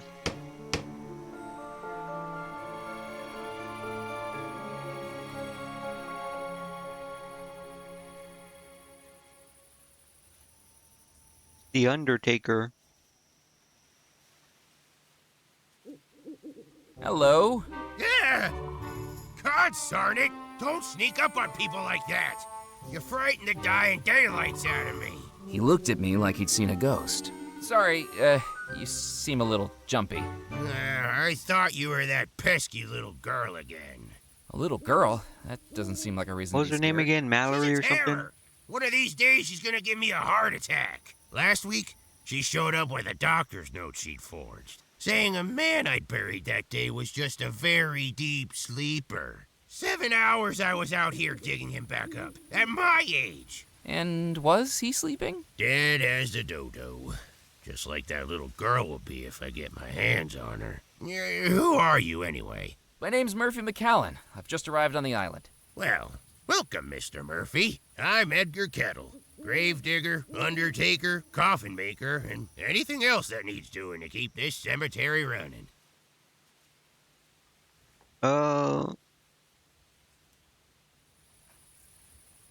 Was the little girl named Mallory Wisp by any chance? That's her. The peril in a pinafore. She got the whole town thinking I was burying people prematurely. I walked past the school the other day, and they'd made up a jump rope chant about me. Oh, what was the chant the school children made up about you? Edgar, crazy feller, just be careful he don't get you. How many bodies did he strive to bury while they're still alive? 1, 2, 3, 4. I wasn't looking for audience participation. Sorry, I got carried away. Just like you with the burying. You know what? My character's kind of an asshole too.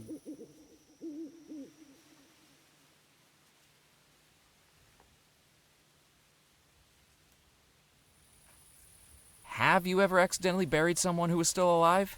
Has someone been making accusations again? No, just making conversation. Well, not that I know of. When you think about it, how would I know? Shouts for help, desperate shaking of the coffin. Look, I haven't sealed anyone up who was chatting with me, let's put it that way. I usually check for signs of life, but everyone takes shortcuts sometimes, don't they? I deserve some rest in peace, too. Wouldn't that be like impossible? Well, I guess not impossible, but like doctors would check the person first, and then like morticians or whatever they're called, like there'd be like a dozen people that handle the body. He just buries them, right? Like they should be dead by the time they get to him. They should have been checked.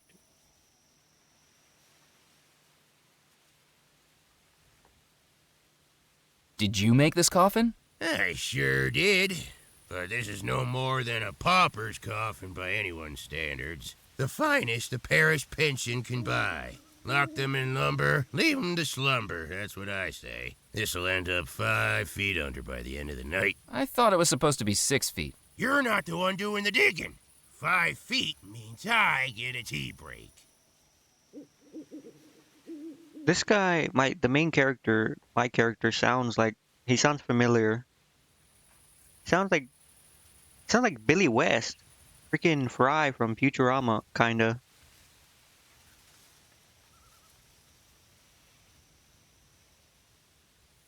I'm serious, he does. Wonder if he would be credited. Oh.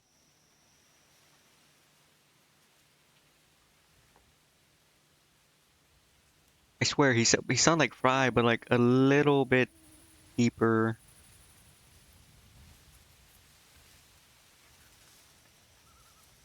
Maybe it's not. I don't know, it'll show it at the end. But anyways. Have you got any spare coffin nails? No, I don't have any to spare. I've got a backlog of bodies begging for burial. But does the parish increase my funding? Nope. The roof's leaking, my table's broken. I've used floorboards to build some of the coffins. Take my advice. Don't go into this line of work. How would I? Undertaking is a dying business.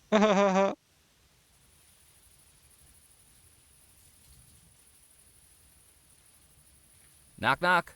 Who's there? Hopefully not the guy in the coffin. Not funny. Do you think I could fit inside the coffin? Probably not. The gentleman inside might make it a bit of a squeeze. You mean there's a dead guy inside there? There better be. I can't afford to be burying empty coffins. Well, okay, man. I'm looking for the treasure of Belmore Manor. Oh, a treasure hunter. Well, let me tell you something, young Don't. man. She's gonna say don't. Don't even think No. about digging up my graveyard. There's no treasure buried here, and I'm already busy enough filling in the holes that are supposed to be here. Well, give me some coffin Do nails. you know anything about the disappearance at Belmore Manor? I think it's important to let the dead rest in peace. But what if they're not in peace? Well, you got me there. Listen, I think there's more to that story than meets the eye. You know the 3 brothers went missing, right? Well, if you ask me, I think Abigail Belmore was behind it. She was engaged to a sailor, but nobody like her would go for a commoner. She might have loved him. She could have loved somebody with a big bank account, too. I think she must have been using him, pretending to love him so he'd do her dirty work for her, bumping off her brothers. Then afterwards, she drops him and goes to marry the officer of the company. Fiendish. Do you have any proof? Yeah, just a feeling, that's all. But when you work with cadavers, you kinda get a 6th sense about things. I know what you mean, man. Sometimes they just have that look, you know? Just looking at them, they just look like the kind of woman that would just, ugh. What do you think was behind the disappearance? Well, the sailor must have found out he was being manipulated, right? Done something to get his revenge. What do you think he did? Nobody knows. He could have been working his way through those bodies like a madman. All we know is that everyone in that house disappeared. Tell you the truth, quite relieved they did. Why's that? Because if they hadn't disappeared, it would have been this old fool who had to bury him. Saved me a lot of work. Wouldn't he, well, I guess he probably gets paid by like the town. Not like per body or anything, so. I best be running along. Don't drop dead. I don't want anything else on my to-do list. You know what, bro? Sure, I won't drop dead. How about that?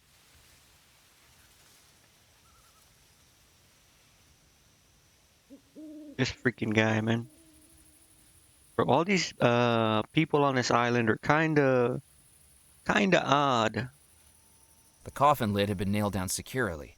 I wasn't going to be able to open it.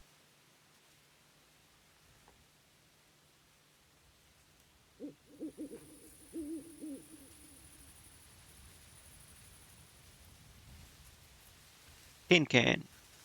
The tin was full of nothing but holes.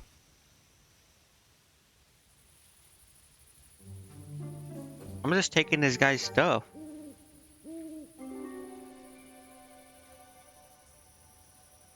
I scanned the headstones for anything of note, but didn't know what I was searching for. Can I take his screw jack?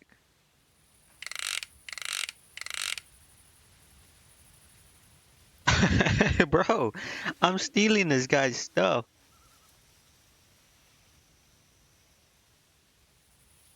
The coffin lid had been nailed down securely. I wasn't going to be able to open it.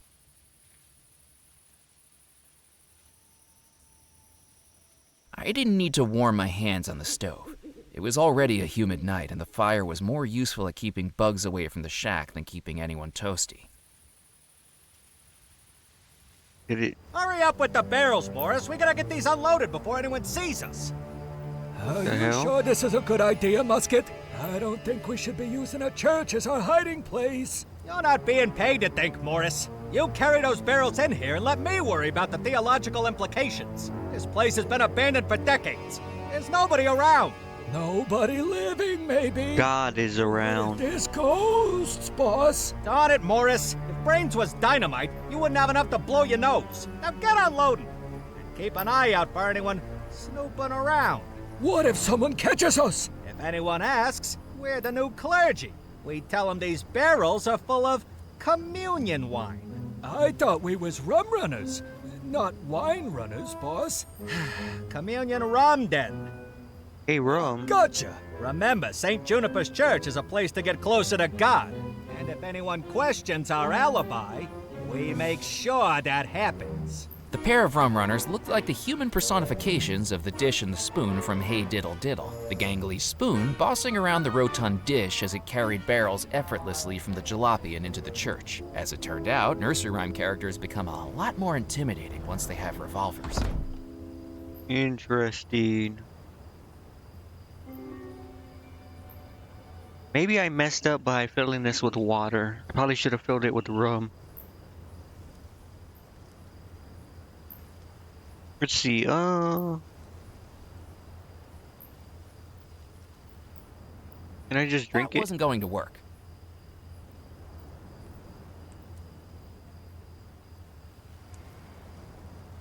It was a soda bottle. Can I empty it or no? The barrels were far too heavy for me to lift, though that gorilla of a rum runner had been picking them up like they were cotton balls.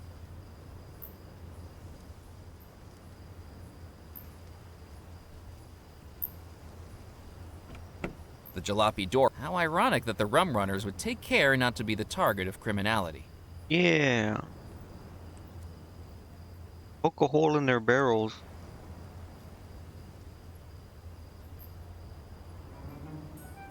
I don't know why I would do that though. Using the auger, I drilled a small hole in the barrel. and out poured rum. Hold on. I didn't need to pour water on that.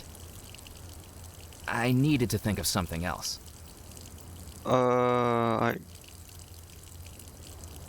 Bellows? That wasn't going to work.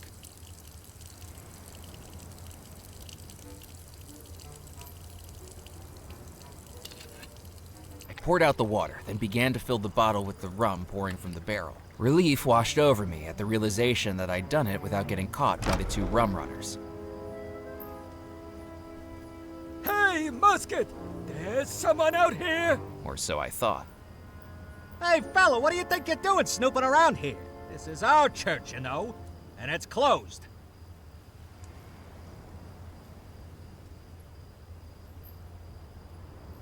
I'm just here to do some praying. Mainly praying that I get out of this situation without a puncture wound.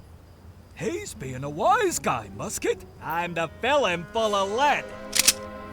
But boss, it's bad luck to bump someone off in a churchyard. Now, where'd you hear a nonsensical thing like that? I thought churches were hallowed ground, where sin and immorality would face supernatural punishment in this world or the next. Where do you get this stuff from?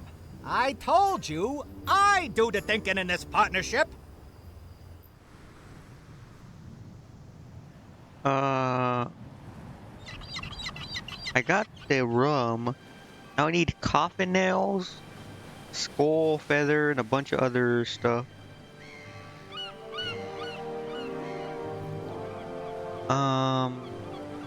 Look. I got rum. I need a silver coin. I need a bone fragment, gunpowder, black feathers, chalk, and coffin nail. Can I just go steal coffin nails from that guy? Go here first. I jiggled the gate, but it wasn't going to open. If pirates and the colonial powers of Western Europe weren't able to get into the fort uninvited, I wasn't about to either. Here, kitty kitty. Psst, psst, psst, psst, psst. It was no use. That cat was clearly more entranced by shiny things than the stranger outside the gate. Then why would it matter? Like, I could have tried squeezing my arms through the bars, but I already knew the barrel was too far away to reach. Probably use this fish, right? The fish had been dead for years, was primarily comprised of stuffing, and smelled faintly of formaldehyde. The cat wasn't going to be interested in it in the slightest. I wonder if I can get guts from that guy and then stuff it into this fish.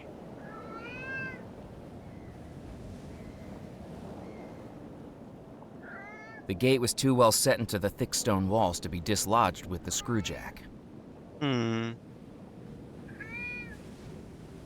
Even with the poker, I wouldn't have... What's this horseshoe for anyways?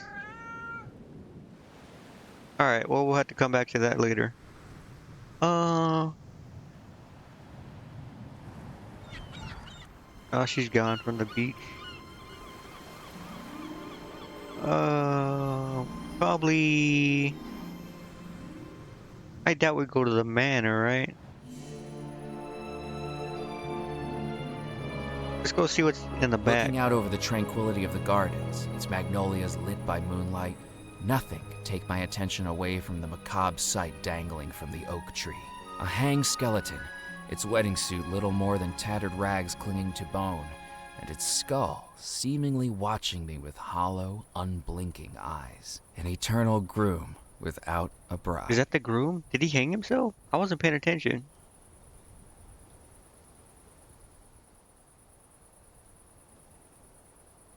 The skeleton hung high up in the tree, swaying with each slight breeze. Even from down on the ground, I felt disturbingly close to it.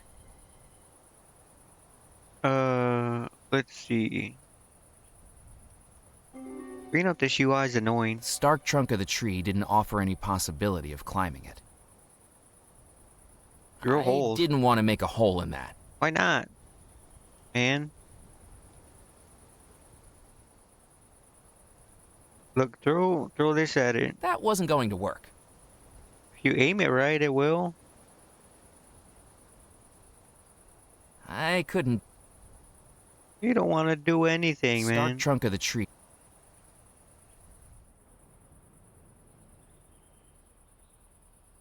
The wheel was too heavy to move. Is it now? That's like the opposite of like what a wheel is supposed to be. You just pick it up and roll it. That wasn't going to work.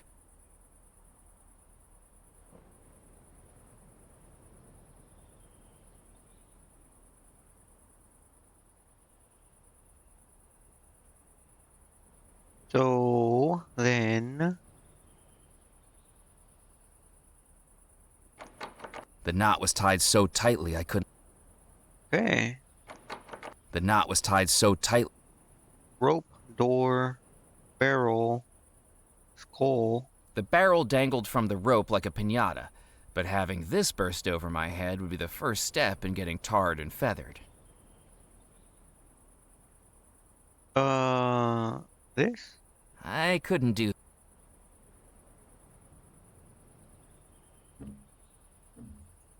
The doors were firmly locked from.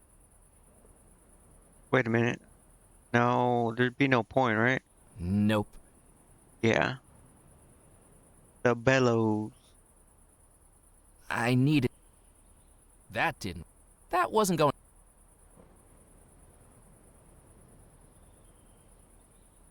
Throw this at the skull, man.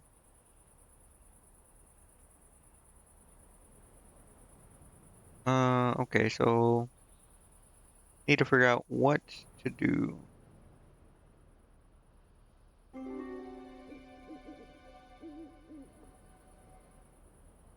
The pond. I don't think there's anything in the pond. I considered wading into the pond, water up. Then I realized I had.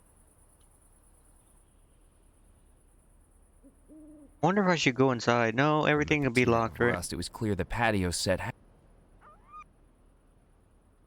Gazing up at the glowing moon, it reminded me of a poem I could recite by heart, even if I couldn't remember where I'd first heard it. From way up high, the moon can spy beyond where eyesight delves, but with some time, the maritime can see those sights themselves.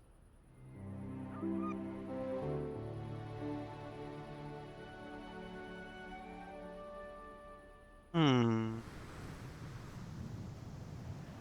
I go back to the only place I can go to is either church or the town.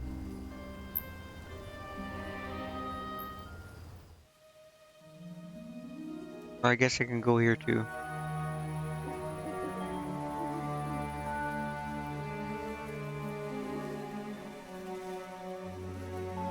I need coffin nails from this guy. The tin was full of nothing but holes. Alright, how about we pry his thing open, his coffin? I couldn't. I didn't want the gravedigger to catch me putting it back. Okay. Look, throw this at him. I didn't think he'd be interested in that. I didn't say give it to him, I said throw it at him.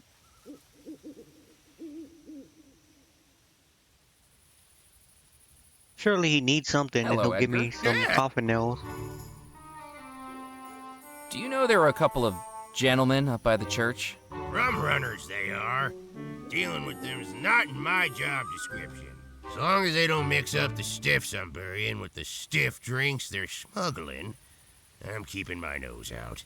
Curiosity killed the cat, you know, and I really miss Mittens. Wait, they killed his cat?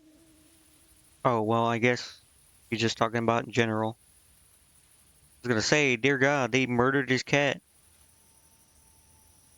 Okay, well. I best be running along. Goodbye. Goodbye. So where do I go then?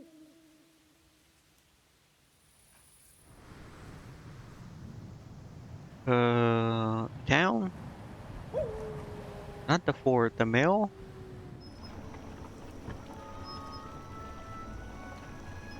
Lift up the coop. Chicken coop was already.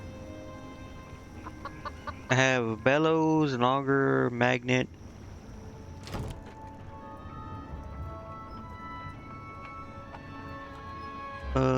Grease this. I needed to think of.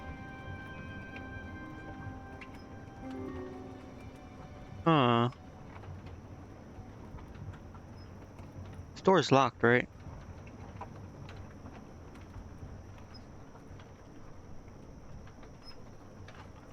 I guess town is really the only place for me to go.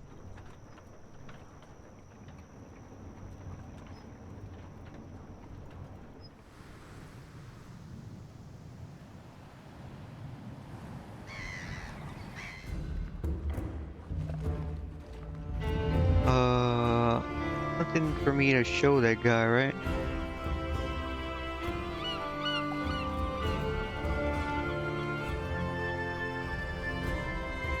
The sign read, "The Fantastic Fantoccio Brother Puppet Show."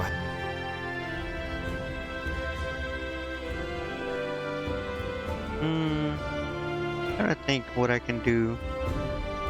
One thing I could think of is talking to this woman. And maybe doing some stuff in here. Ah, there's your Yes? camera. Hi. What are you working on? One of the most romantic articles this newspaper's ever seen. Francois Fogg, Dead Nettle's local pharmacist, is reuniting with his long-lost love after 14 years apart, thanks to this newspaper's personal ads column. What a lovely story. That's right. She mailed in a letter she wanted printed. Her former sweetheart saw it, and now they're on track to see each other again. Eventually. Eventually? Well, that's a bit of an administrative issue. In the letter we received, she told him to meet her in her Texas hometown of Magnolia. Due to a tiny typesetting error, he's now on a 6-week voyage to Mongolia. But doesn't it warm your heart how far people will go for love? Yet, dear God.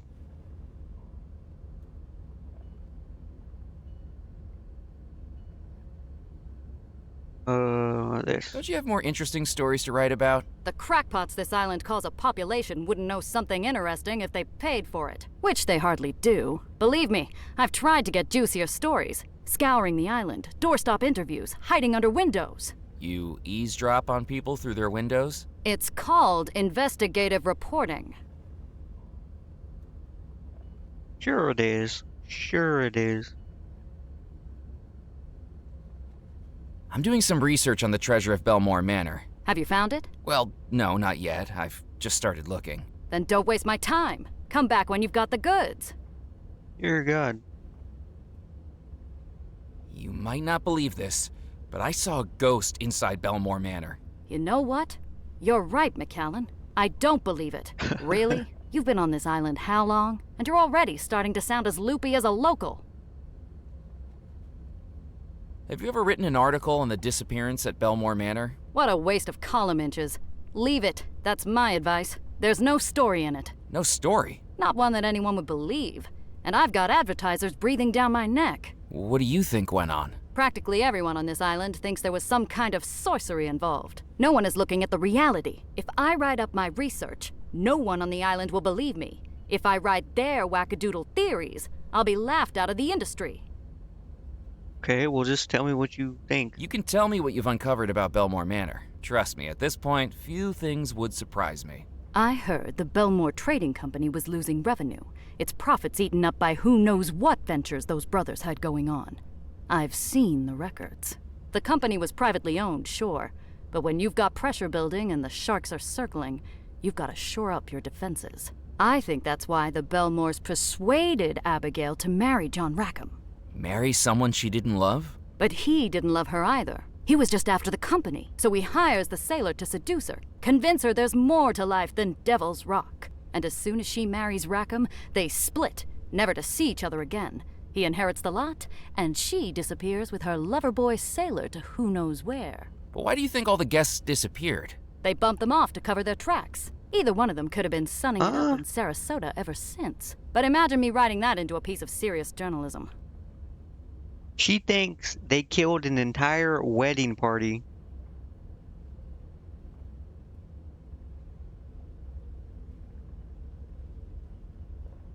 Do you know Comptroller Grimes? How could I forget him? The guy was a walking, talking migraine generator. Surely you shouldn't speak of the dead like that. Why not? I spoke plenty worse about him when he was alive. Anyway, I'm sure everything happens for a reason. And hopefully that reason is to increase my circulation numbers. Everything's connected, you know. Have you ever heard of the butterfly effect? I suspect it works for moths, too. because I can never get the damn things out of here. Some people say that if a man breaks wind in Alabama, it can cause a hurricane in Fiji. I think I shared a train car with that guy on my way here. Okay, well, Would you take my photograph? Do you know how much the chemicals cost to develop those photographs? I'm on a limited budget here, McAllen. Unless you've done something notable, you're not getting into print. I'll just take it then. I think How about I better that? be going. Keep your eyes peeled for a story, McAllen. There are secrets on the island, and it's my job to run advertisements next to them. I didn't want to get ink all over me trying to carry the can. Okay, well, how about you don't? How about that? I picked up the twine. With her stunt at the bayou, I figured she owed me one. I picked up the scissors. Maybe she owed me two. Bro, I'm just taking all her stuff. Hey, you can't come. Why Sorry. not? Don't even think about it. The spring on that printing press looks like it's going to blow at any moment. Okay, well, see you later. You sure got twine and scissors. I'll use it to cut this The open. fish was already ripped open along the seam. The twine would be more useful to me intact. Then what do I use the scissors for?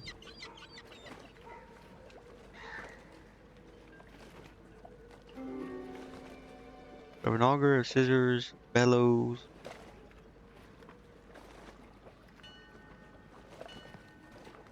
Maybe I mess with this.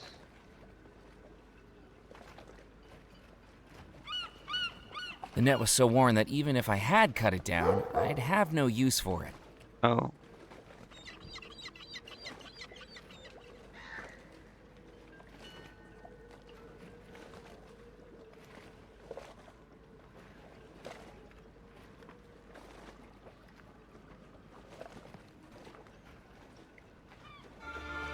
I don't know then.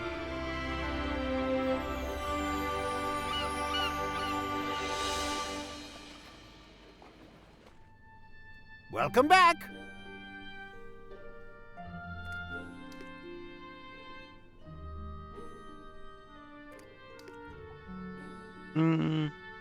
What do I use this jack for then, man? Maybe I do have to go back to the manor.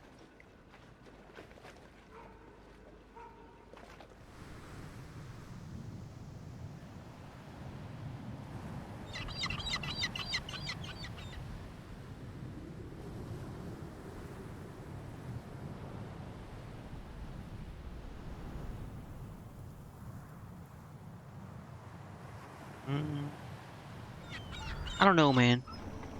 There's like nothing going on that I know. I couldn't do that.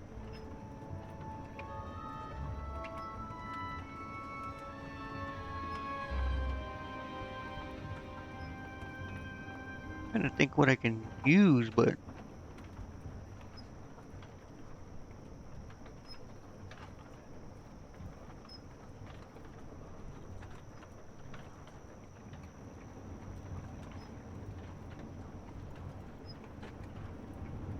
yeah, I don't know, man. I don't really want to look up a thing, but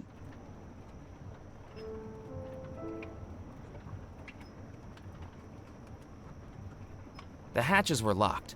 From their shape, I deduced they were for storing lumber, and I wasn't in need of any 2x4s. that guy is. I couldn't do that.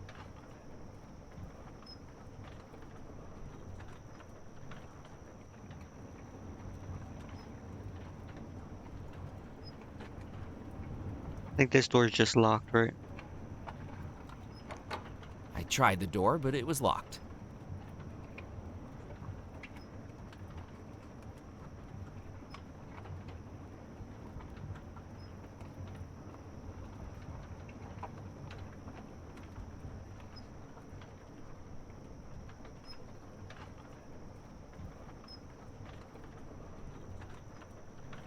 Yeah, I don't know, man.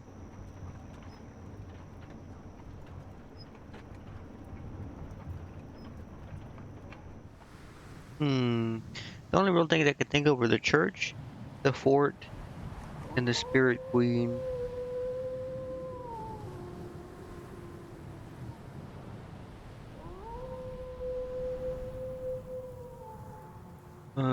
Let's go to Spirit Queen. We should probably just go double check the manor.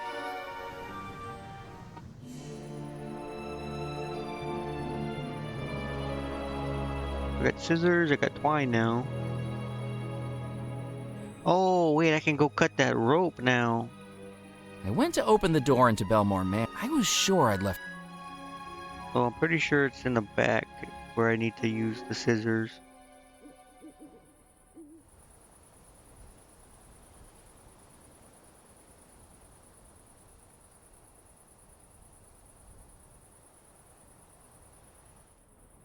Here is where I need to use the scissors.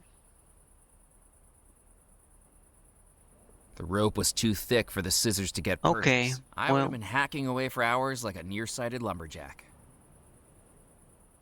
Guess not the scissors then. I couldn't do that.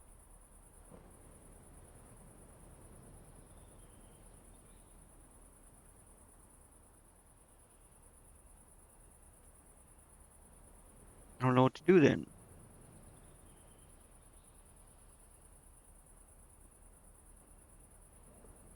Nope.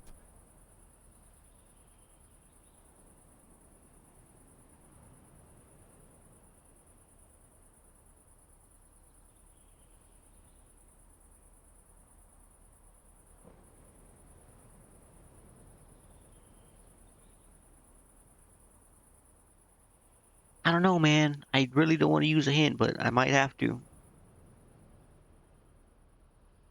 It was the taxidermied fish I'd taken from the riverboat, with a ripped seam opening up to the stuffing inside.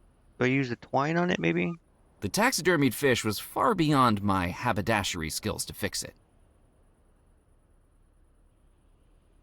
I still don't know what this horseshoe is for either.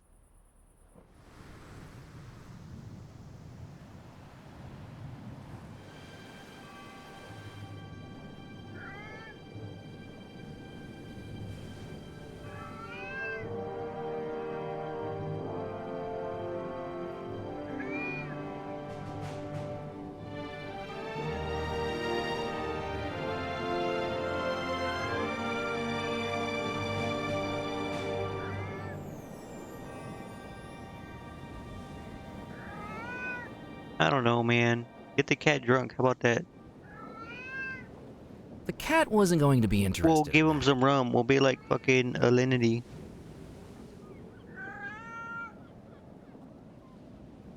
I don't know, man. Trying to think of what to do, but... So I need my picture here to get into the club. The coat of arms depicted 4 lions surrounding a central flower, topped by a medieval tower. Is there nothing else to do here? The lighthouse light. Okay, it's off. So what, bro? What does this plaque say? The plaque read, Fort de l'Amour. No public access. For further information, please contact the lighthouse keeper. Who is... Who?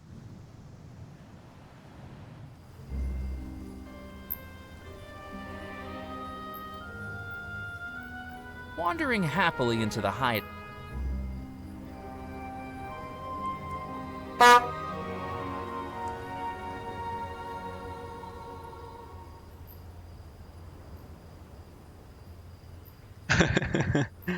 I wonder if they come out if you keep doing it. I didn't need to do any mechanical... I didn't need... Well, then what the hell do I use this on, man?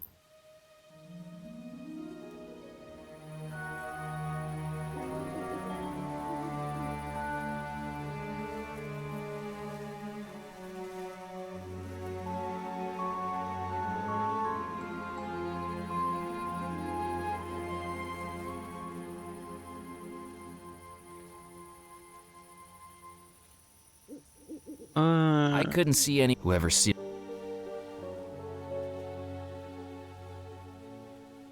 Stop rubbing it, man.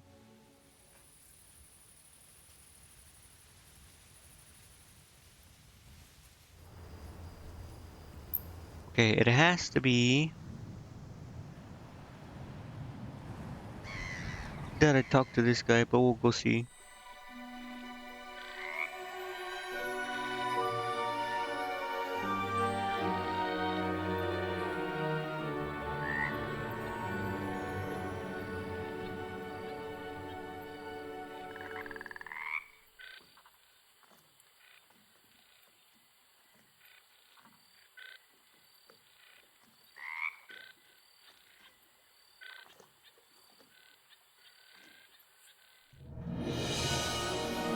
You've returned. Have you found old... Not yet.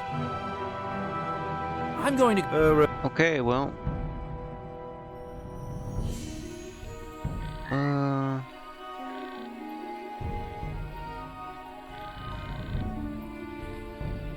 No, I guess I just have to leave. Oh.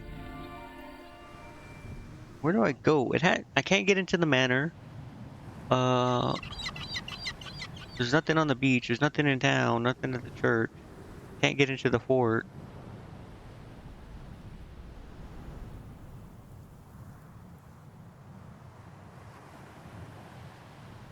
Huh. I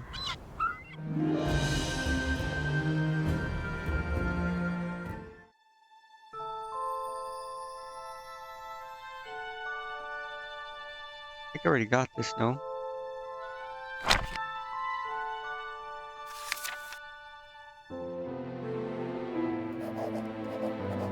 Fantasy Universe Church looked at taken over by Paramount. Yeah, I already got that.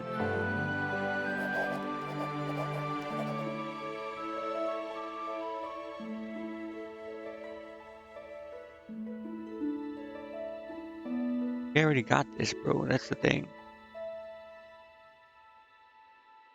Chalk. So chalk, feathers, gunpowder. Gunpowder's in the thing. In the fort. The bone fragment is probably in the back. Black feathers, I probably need the tar or whatever. Coffin nose is from the guy.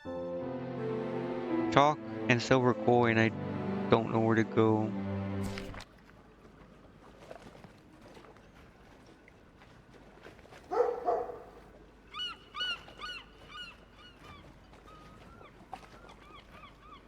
How do I have twine though? I don't get it, man.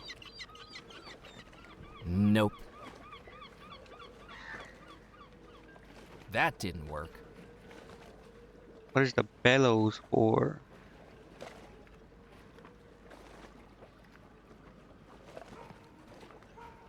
Probably no. It would let me combine them right now. I was gonna say I can use the horseshoe and the twine at the fort, but that's not gonna work.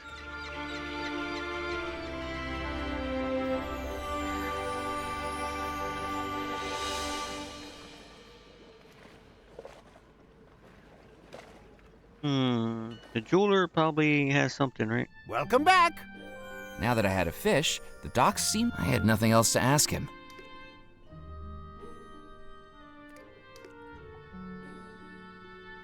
I didn't think he'd be. That wasn't going to work. Nope. What did he say? Now that I had a fish, what?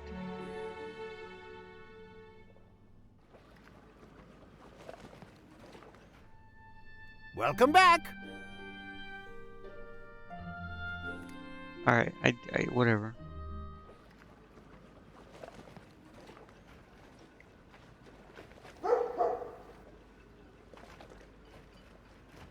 I'm trying to think more. I would assume these things disappear when you can't use them anymore, but I didn't need to cut that.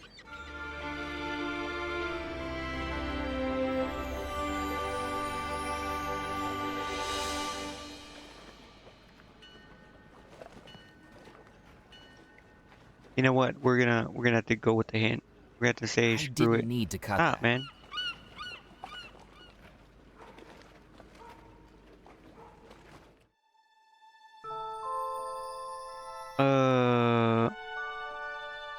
Go with coffin nails. How about that?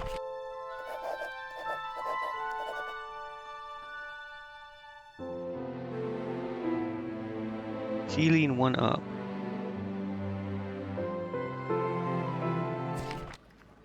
I need to pull nails out or something.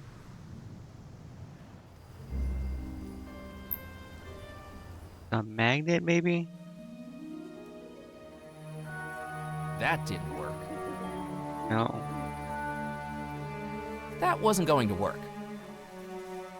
I couldn't do that. Well then what the hell, man? I didn't need to blow on. The stove was already burnt. Tell me it's... No. I don't know, man.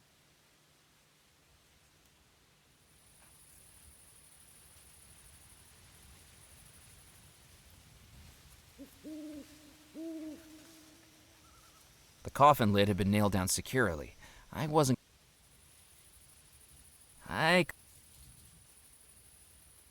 That wasn't going... You could, if you try hard enough, man.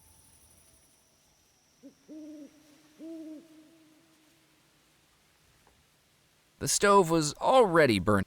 I didn't need to blow on that. Bro, just fucking smash him with the fire poker. How about that?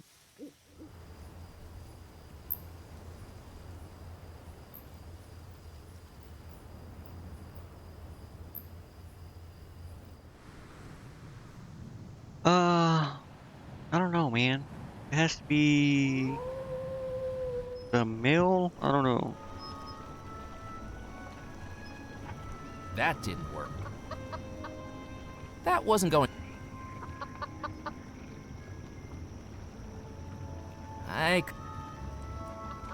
That wasn't going to work.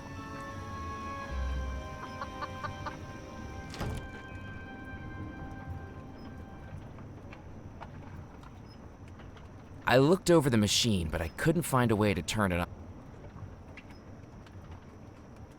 I looked over the machine. I could... That wasn't going to work. That wasn't... That did...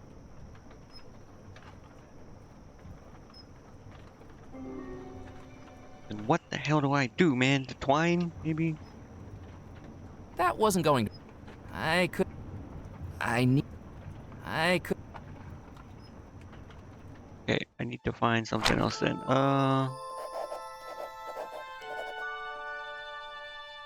Okay, I probably figured that.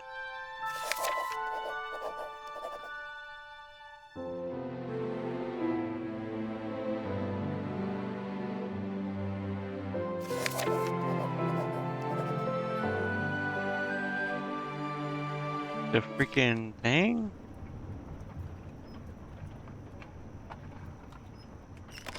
Wait, do I just... Hold on. I poured the rum into the gree-gree. I placed the dime into the gree-gree.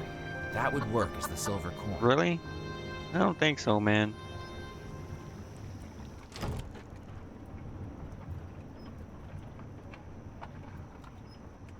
That wasn't going to work. I couldn't do... Okay, well, what else do I do then? That's not what I wanted to do. I wanted to look at this. Okay, so it does mark them off. Okay.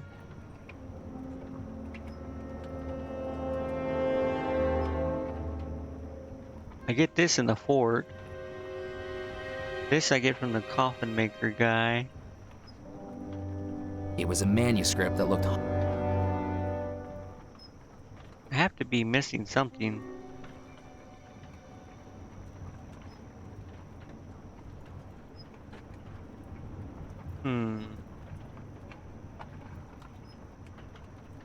Nope.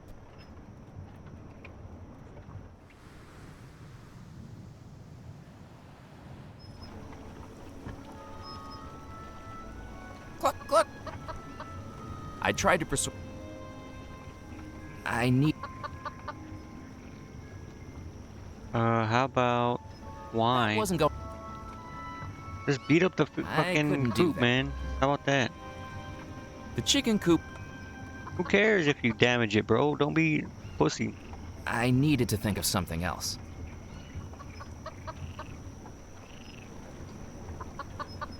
Vandalizing the chicken. Well, it's my style.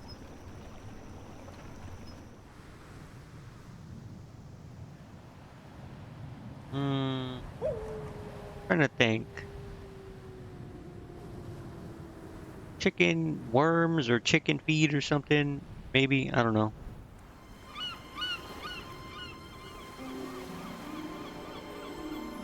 Tide pool. I peered into the tide pools, but all I could see was pebbles, sand, and seaweed. Okay, and If I wanted to fill the bottle, it was best to do it with the tide, lest my fingers get... That wasn't going... I couldn't... what do you just stab it or something? Nope. Okay. This guy is triggering me.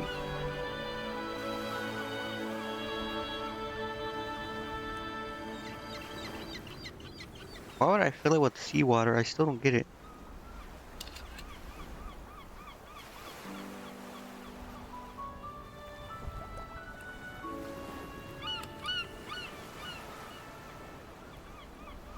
There would be no way to cross the causeway.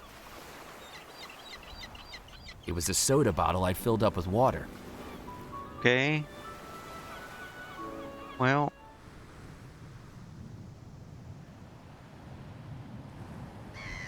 So I need... Bro, the only thing I can think of is behind the manor, there's like a bunch of stuff.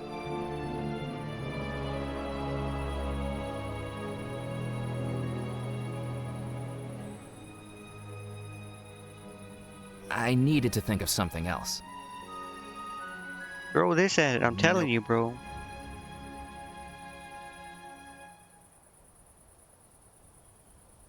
That didn't work.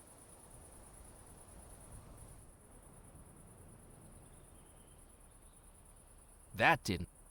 I could. That wasn't. That wasn't. Nope. Or pour water in it? I did.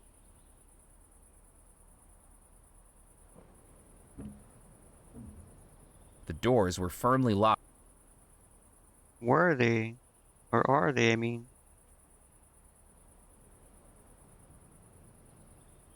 I can click on this, but it won't do nothing.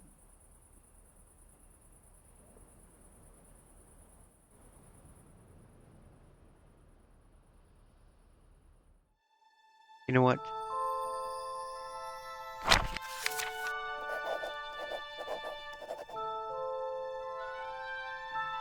Yeah, no shit, she's gonna be lured out. Attack hanging on the Spirit Queen's crane.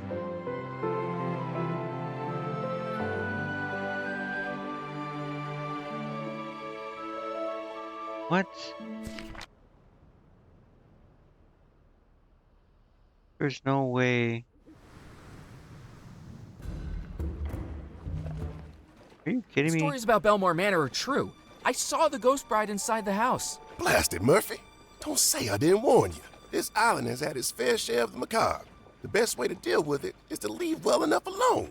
Why are you searching for that treasure anyway? Well, it's my job. The state's claim on that money runs out at 8 a.m., and I'm supposed to find it. You seem pretty passionate about something that's just for work. What are the odds you draw an assignment like that? Well, I might have made my own luck there. They wouldn't normally authorize an investigation so close to the statute of limitations running out, especially on a 30-year-old cold case. But thrust a stack of forms in front of the boss 5 minutes before clocking off on a Friday afternoon, and he doesn't care what he's signing.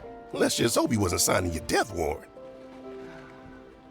Most of my investigations don't amount to more than counting paper clips in a municipal building or going cross-eyed over receipt rolls in a courthouse. When I found that old case folder tucked behind the filing cabinet, its only lead, a water-stained magazine, talking about a real-life haunted house, how could I pass it up?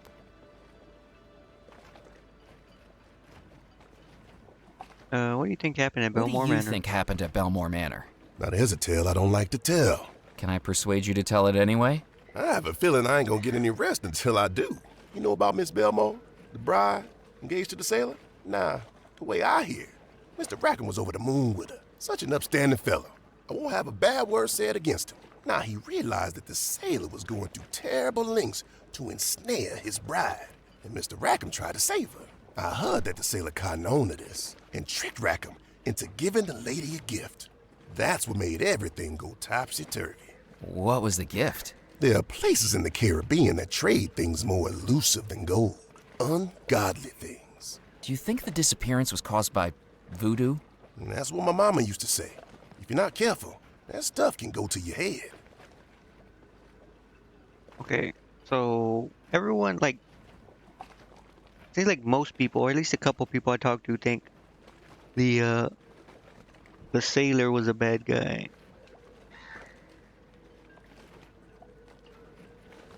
Why won't you hear a word against Mr. Rackham? He gave me my first work on this island, right here on these docks. And I'm still here to this day. He may have worn a scowl, but you don't judge a banana by its peel with people like him, Mac. When I looked into his eyes, all I saw was ambition. What work did you do? Loading and unloading the ships that came in. Of course, they just don't do that anymore. Dead Nettle's a forgotten town. Maybe that's for the best. Now, I'm pretty sure you do judge a banana by its peel.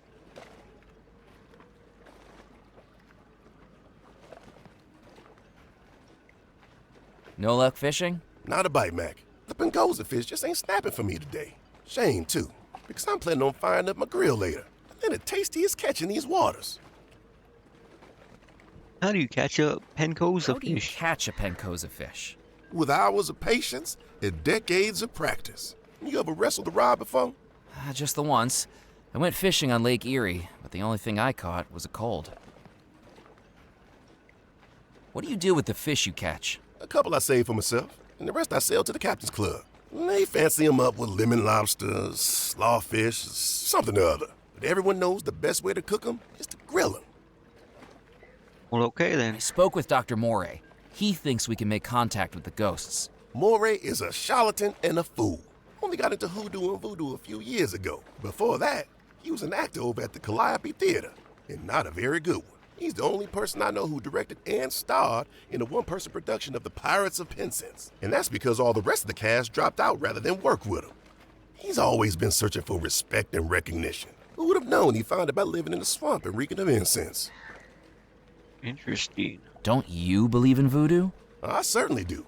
I just don't think Moray's got any more control of it than the rooster has control of the sunrise. His understanding of voodoo amounts to whatever he's gleaned from one of those horror pictures Ventura Studios puts out at the movie palace. My mama used to know all about it. God rest her soul. Voodoo isn't some made-up Hollywood magic, Mac. Voodoo's a real religion. It's about community, about belonging, and about searching for something more than flesh and blood. It's not the snake oil he peddles. Interesting. Catch you later, Ned. See you around, Mac.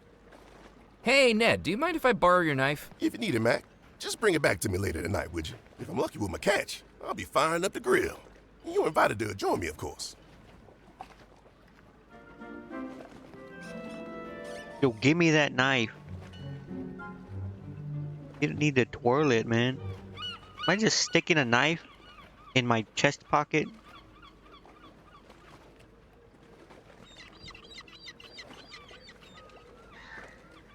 Nope. I needed to think of something. What do you think of my fish? That's a whopper. Hang it on the scale and let's see what it weighs. Doubt it'll be Squibb's record, though.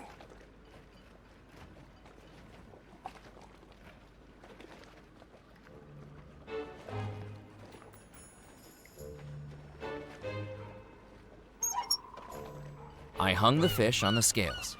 You caught a Pencosa. They're the most delicious fish around here, especially grilled. But you'll never beat Squibb's record. Squib? Jebediah Squibb, the Cajun catcher, he calls himself. Last week at the Dead Nettle Docks, Squibb caught the heaviest Pencosa on record. Got his photograph on the front page of the newspaper and everything. Now how am I gonna rest while he brags and boasts about it every single night?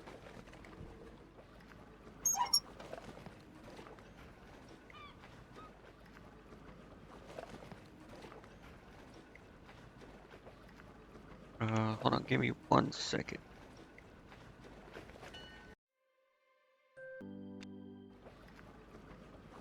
Wonder if I can put this in there then. With the ripped seam as an opening, I placed the horseshoe inside the Yep. taxidermy fish.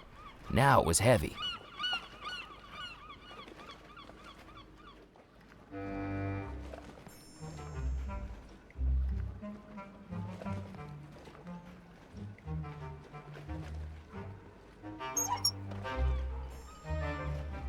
Mac, does that say what I think it does?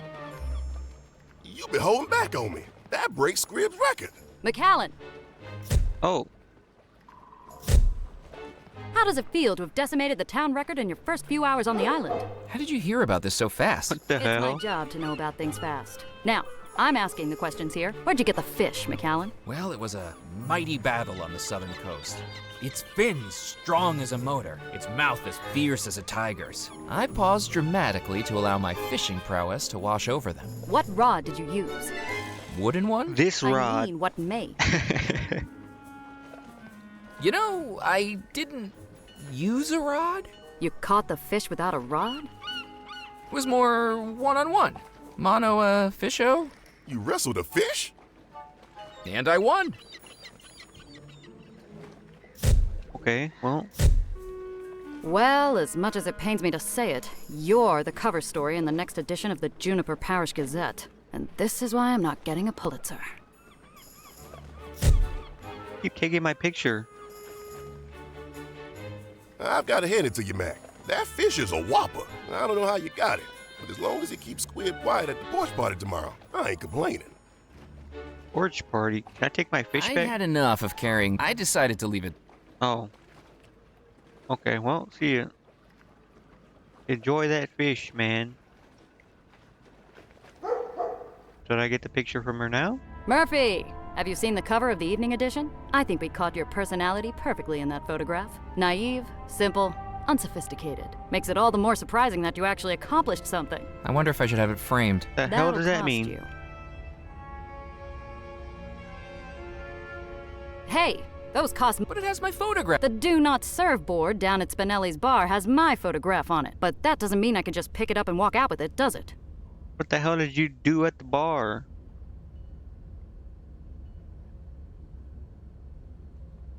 Nope. A penny? I'd like to buy a newspaper. Finally, I get something out of you loitering in here. That'll be 1 cent, please. Really is a penny. Holy.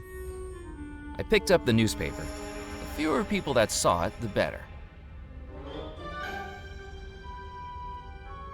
I assume The I headline read, Island cut it up- Newcomer cut it Breaks out. Fishing Record, with my photograph printed in black and white.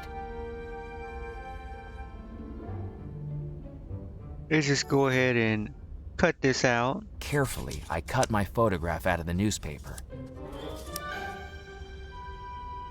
It was the photograph of myself I'd cut. Put this I in was here. going to need something adhesive to stick it in with.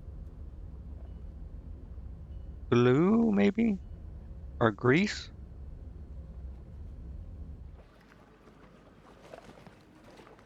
That is at the mill.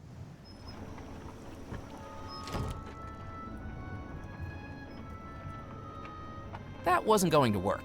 Okay, well, I guess not. That did.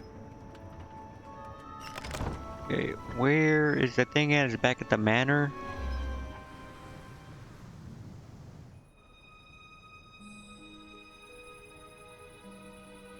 So you use this on it, right? Yo, run, bro. Stop walking. You cut that shit off.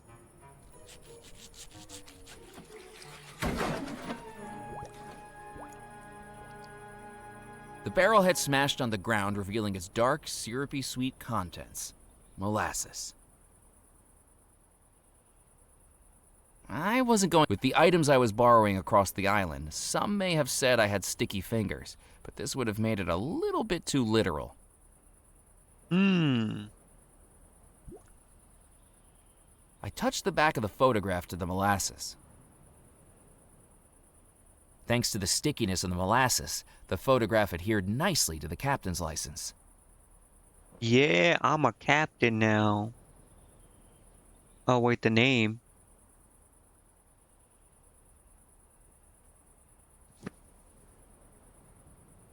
How do I didn't need to... I need to get rid of the name.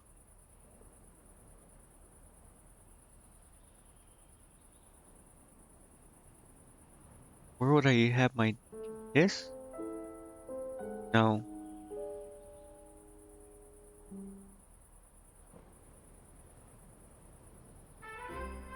It was a riverboat captain's license now adorned with my photograph. But does he know he doesn't know my name though.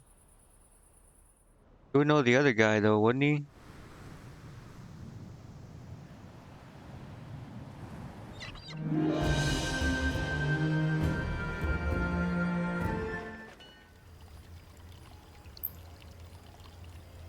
My credentials.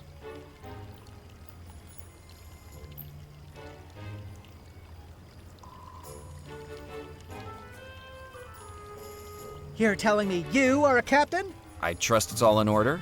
I thought you said your name was Murphy McCallan. That's right. Then why does this say Captain Knott? It's a pseudonym for marketing purposes. You've got to stand out nowadays. A cool name's a good way to do that. Yeah, Didn't bro, think don't Captain you Hook know? was called Hook before the hand incident, did you? What would the odds of that have been? Look, Sonny, the bylaws of this club only allow the club manager to verify a captain's license. And Mr. Perkins is enjoying his backgammon soiree with Mrs. Perkins and the ladies this evening, with strict instructions not to be disturbed. So I'll accept this for tonight, but try this again tomorrow night and it'll be another story. Now, with that said, a warm and hearty welcome to the Captain's Club. We sincerely hope you make use of and enjoy our facilities, and do please let me know if I can be of any assistance at all. We don't open for another hour, but if you'd like, you can head up now to acquaint yourself. I will do, Mr. Snooty.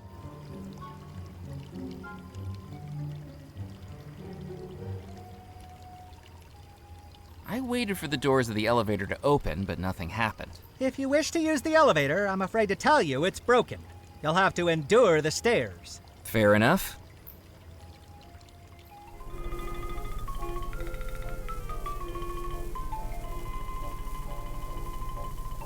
I picked up the cube of billiard chalk from the edge of the table. I placed the chalk into the gree-gree. I got 3 items now, right?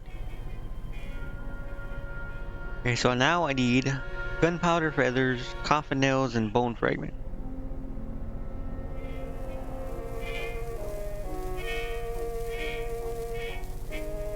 While I was trapped on Devil's Rock, a map of the world wasn't going to be much use to me. The ceiling fans were on. Okay, yeah. The cabinet was locked. Break it open. Watch, like this. The glass front would have shattered if I tried to force it open. And I didn't want to get kicked out of the captain's club so soon after I getting guess. Pry it open. Nope.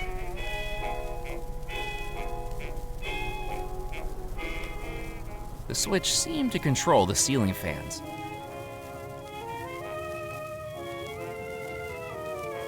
The ceiling fans were off. I considered playing a game, but the lack of... Okay, well, where the hell? The door was locked.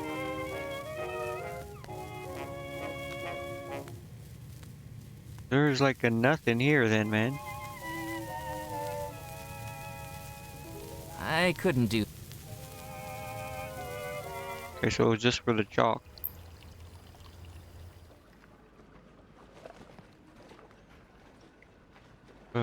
Let's go.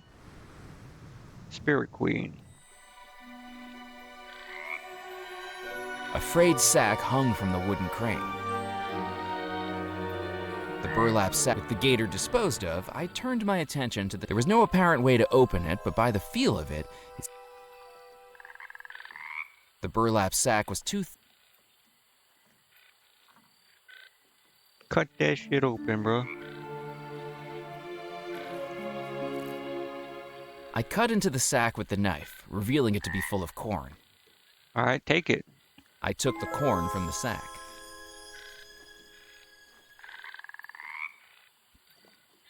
Nothing like messing around with the sack.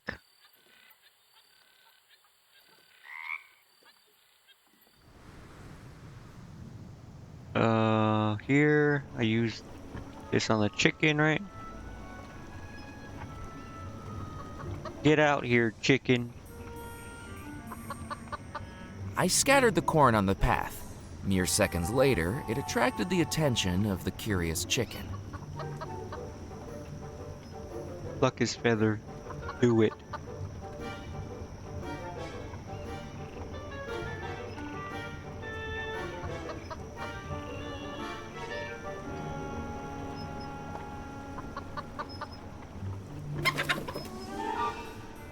I was glad nobody had seen that. I may have known how to handle a chicken drumstick, but wrestling the living version was altogether different.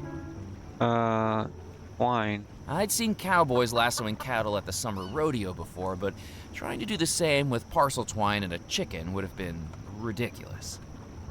Alright, well, how about just kill it? I may have needed feathers, but I didn't want to hurt the chicken to get them. Who cares, man? It's gonna die anyways. If the chicken didn't want me to touch it, perhaps a blast of air could do the trick.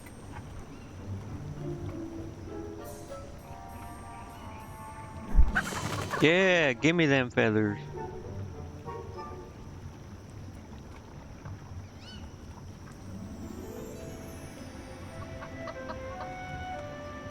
Then I use the grease inside.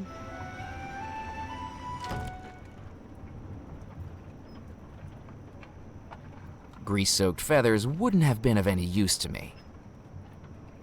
What do I do then, man?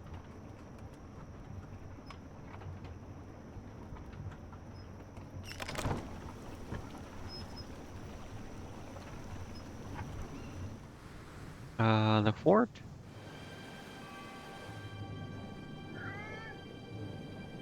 Oh, use the twine Cat on the seemed too cat. entranced by the light to notice me. Oh.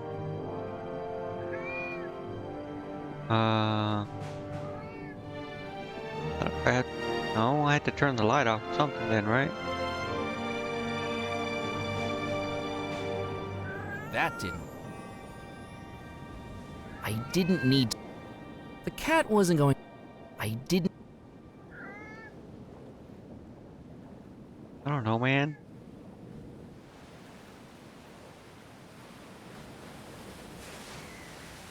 What do I need to do then? What do I need to do then?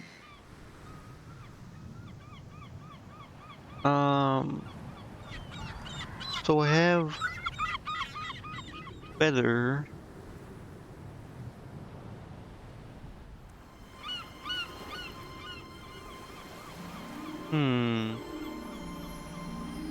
Magnet. What is this thing for though? There's no way that I stick feathers in this, That right? wasn't going to work. Yeah. That did. Wait. What about the door then?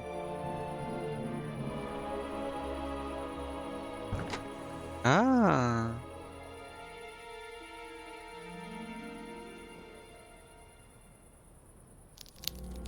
I reached up to the cow skull and dislocated it. Bro just ripped it off.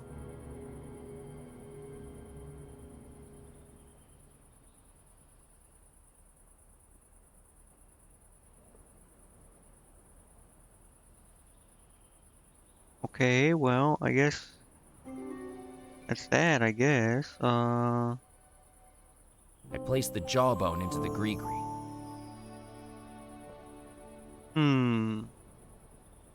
How do I get inside here? The doors were firm. I could. You could. You're just being a wimp. I could. I couldn't. That wasn't. I needed to think. Go this way. I didn't. You didn't need to blow on it. Yeah, you do.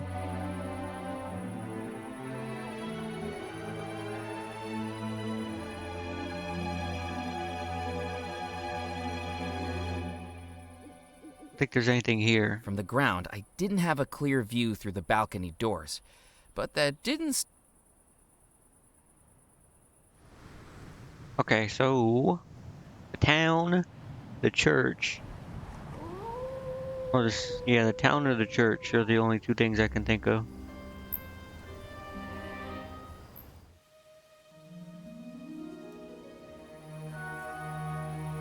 The coffin lid. How about?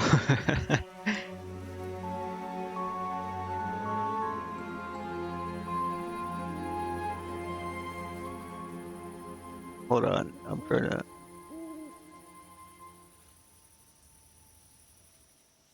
How about this? I didn't need to show him. Who said show him?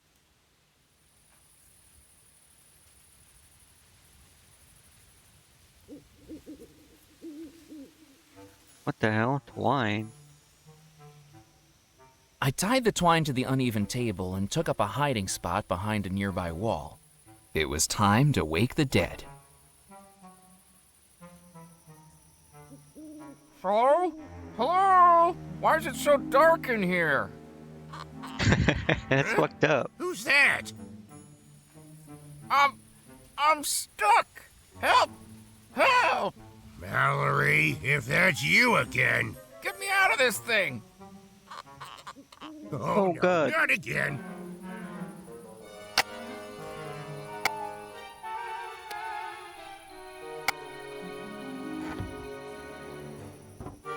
There's a dead dude in there. Mister, are you okay?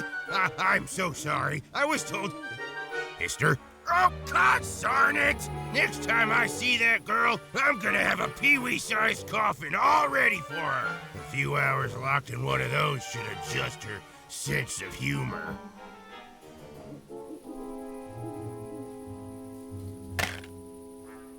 Okay, so I just go get the nails then. Am I gonna take my twine back? I am.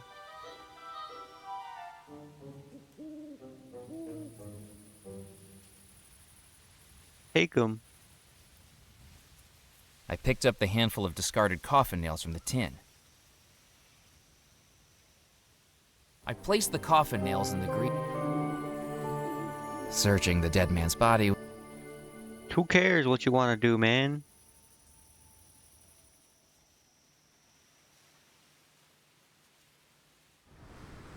Okay, so now, town.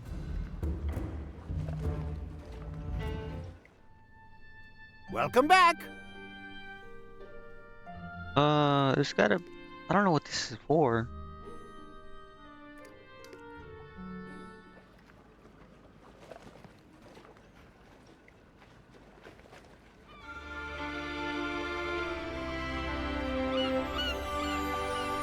Now I don't know what to do. Oh wait, I gotta put the feathers in the ink. Anything to report? I'm keeping my eyes open. Delicately, I dipped the feathers into the canister of ink. When they emerged, they were dyed jet black. I placed the feathers into the gree-gree. Now I need... what? Gunpowder.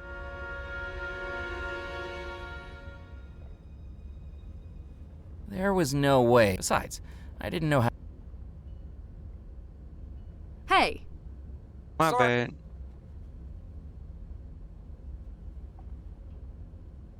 I needed...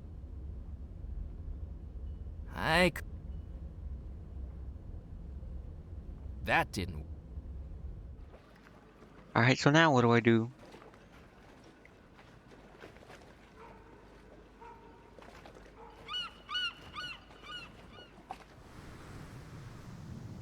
This is like the last place that I need to get something.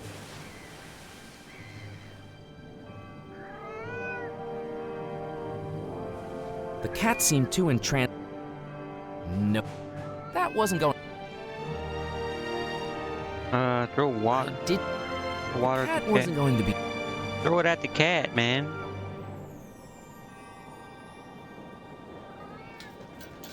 I jiggled the gate.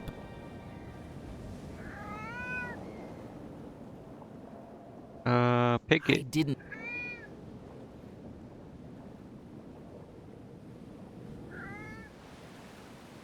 Alright, I don't know then, man. I don't know.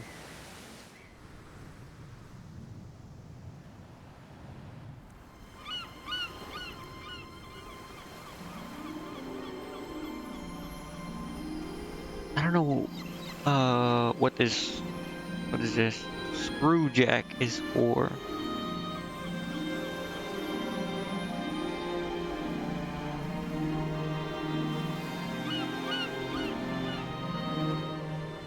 I don't, well, I guess I could go to the mail maybe. I don't know.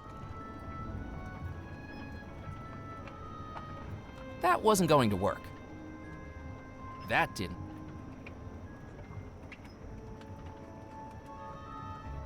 I didn't. Blow on this, how about that? I didn't need. I didn't. I didn't. I didn't. What does he say about this again? The electrical safety of the panel looked questionable. I wasn't going to touch it. Just throw water on it then. I could.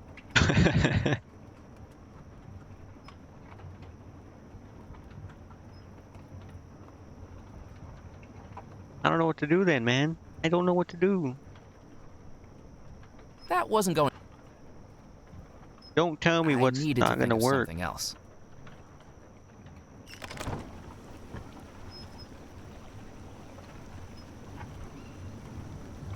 The wood was old and rotting.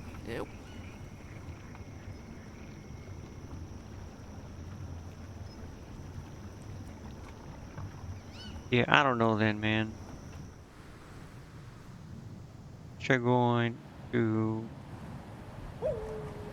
it has to be... Obviously, I need to go to the fort, but I don't know how to get through.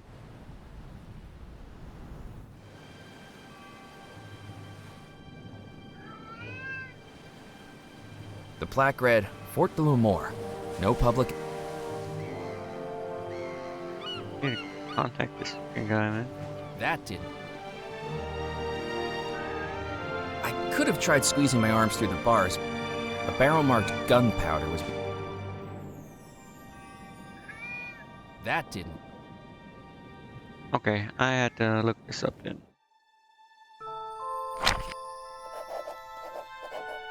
The lock gate prevented me. Yeah, no shit. Something sparkly. This? Really? With the newly polished brooch gleaming, I angled it towards the lantern, catching the light and reflecting a red beam on the wall. Good one, man. I took a handful of the spilled gunpowder. Alright, put it in the gree-gree. Placed the gunpowder into the gree-gree. I'd done it. All 7 ingredients for the summoning spell. Now I needed to head back to the Spirit Queen. Okay, let's go to the... What are you doing here? I thought I'd find you out here, McAllen. Evelyn, lovely to see you out in the bayou again. This will be the last time, McAllen. I'm not your secretary. I don't know what you're up to out here, but I'll figure it out soon enough. But for now, let's hurry it up. These shoes are alligator skin, and I don't want the local fauna recognizing an old friend. Another telegram came through for you, marked urgent. Kip said you might be out here. My boss again? Got it in one. McAllen, report back immediately. Received word Grimes is deceased. Lack of resources has made this a waste of time. And I've cut onto your little stunt with the Friday signatures. When you get back here, sorting mail is gonna be the least of your worries. Sid Sinclair, Sinclair Auditing Company. I couldn't believe what I was hearing. On a night when I'd just seen a ghost, this telegram was almost more unbelievable. There was more to the Belmore story than I could have ever imagined. Now I was being pulled away to a job I didn't want to work, a life I didn't want to live. Maybe it was time to do something I know the feeling. foolish. Do I still have that prepaid reply? Sure do. What do you want it to say?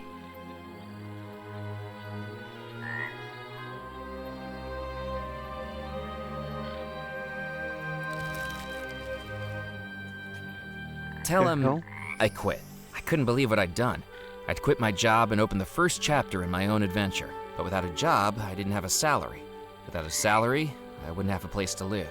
And it suddenly became more important than ever that I find that treasure. For me this time. Murphy, have you found all 7 ingredients? I have. Yep. Wonderful! Now it is time for the final step. Out of the darkness, the sadness, the fear, I command you, my servant, now to appear.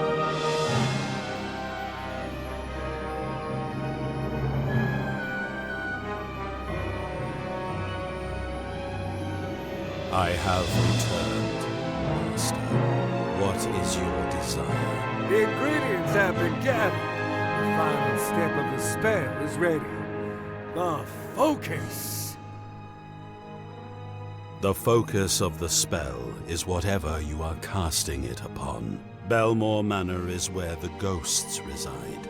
An image of Belmore Manor is what you must use to direct the spell. Murphy, do you have an image of Belmore Manor we can use? Let me look. This?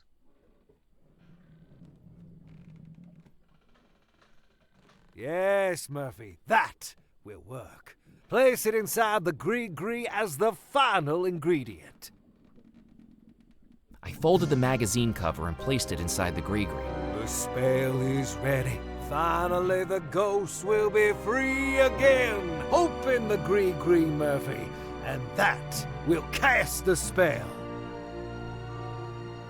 With some trepidation, I took the Gree from my pocket and with a deep breath, opened it. Oh! It's real!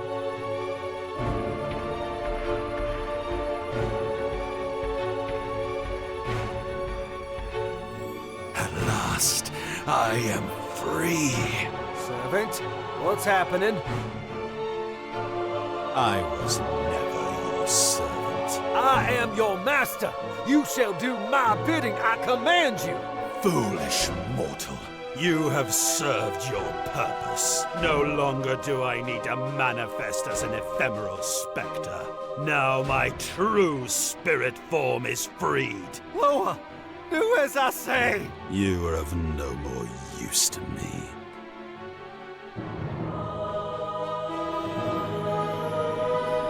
Oh, oh, oh.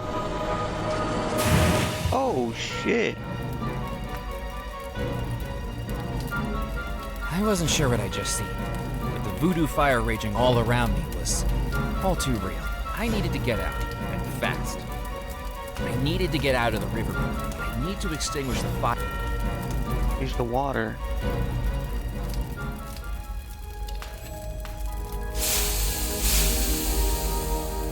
Surprise! Regular water works on voodoo fire.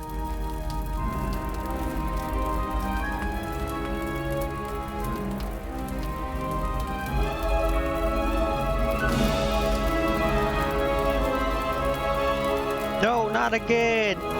No, please! Oh. Okay.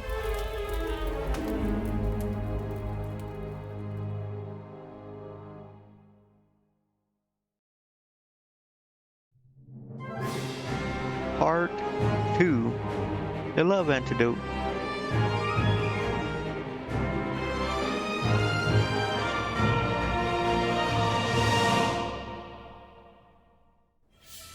As I opened my eyes, I realized I had no idea where I was. Hello?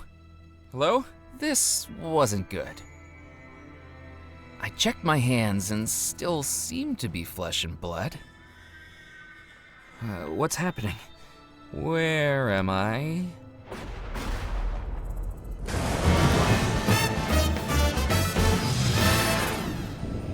Welcome back to Belmore Manor, Murphy McCallum. We didn't expect to see you again so soon. Again? What's going on? Am I dead? Don't be so overdramatic, Murphy. You're still very much alive. but you're the only person in the house that is. I'm afraid your actions have caused a good bit of trouble for us inhabitants of the house.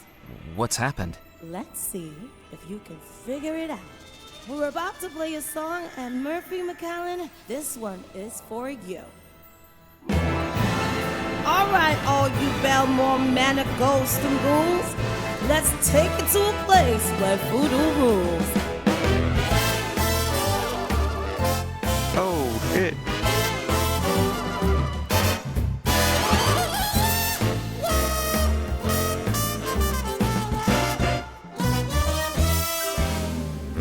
Foolish mortal, do you know what you've done?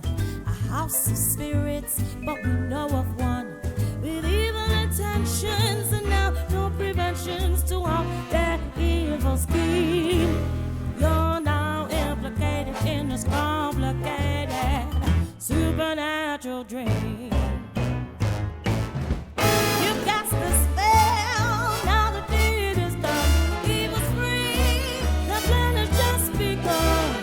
Without your detection, we'll have no protection from the Machiavellian game.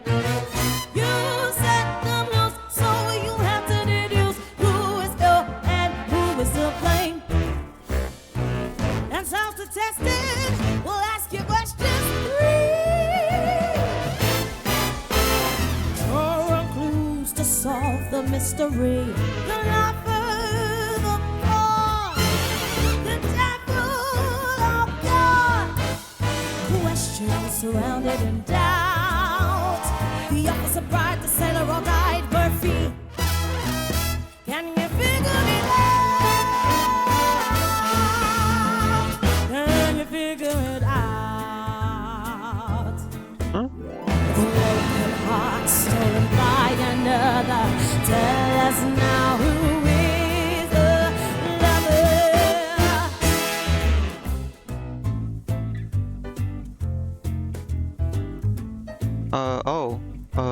I need to... Okay, so from what I heard, I've heard like 3 different stories though, that's the thing. In the first one, it was a regular, the bride fell in love with the sailor, and they were like, yeah, the brothers were like, yeah, you can marry him. And then the day of, she's like, I'm marrying this guy.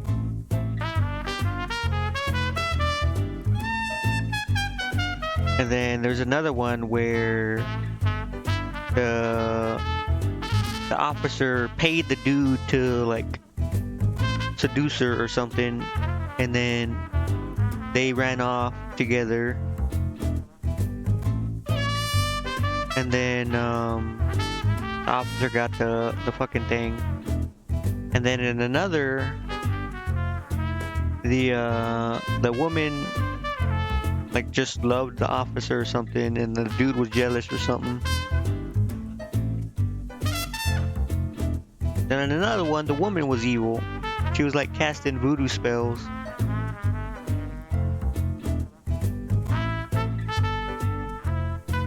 But I do remember seeing that hanging body. Oh, I'm pretty sure it was the sailor. I think the sailor was the lover. someone in love and their love is true? Is it return? What is there to do? They're caught in the middle of baffling riddles. Is love what can carry them through? Sunset life, no chance for dawn. Tell us now, who is the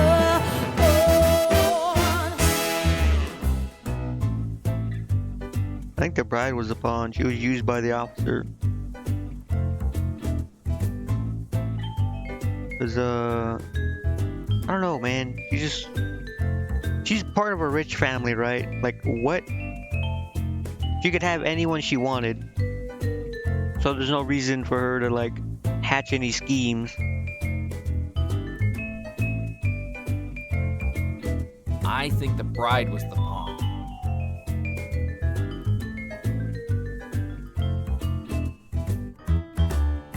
a bride in love, but in some evil curse, immersed in voodoo and things perverse.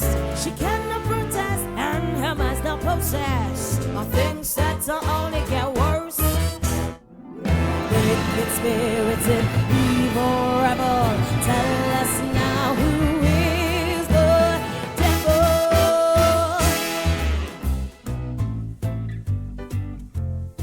I'm gonna guess these are all wrong and they're all victims, but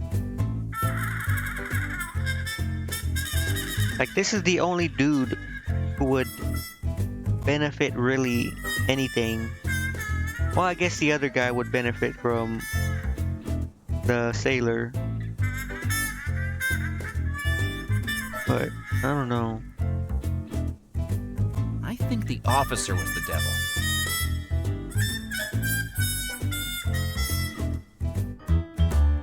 A phantom figure who's now in control. Black magic powers got things he stole. But maybe it's set back, but he's gonna get back, and we're worried that goes now. Let's go.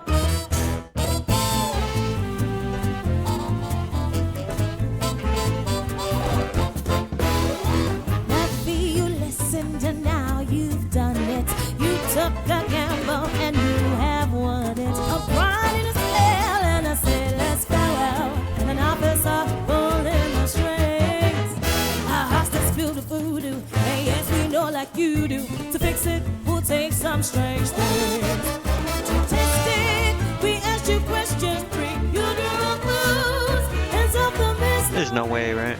The officer, bride, and the sailor all died. Questions surrounded in doubt. Love with the pawn, the devil upon Murphy, you figured it out. And yes, you must, the foolish boss, find treasures trapped in hidden vaults. You may think you are done, but it's all just begun. It's time for the ghostly debut. So say trick or treat, 'cause there's a goal to defeat. And Murphy, we hope that you do. Or guess what? You'll have to die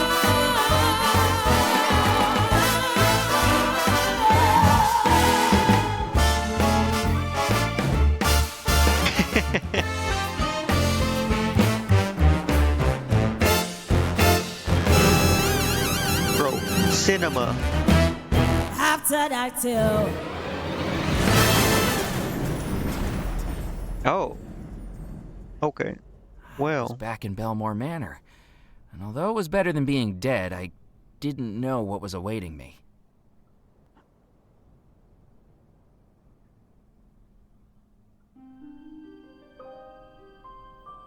what the hell is that? Who wanders to this ghostly trick? The prey that prays it will be quick. Do not blame that final try, for once he's in, he's sure to die.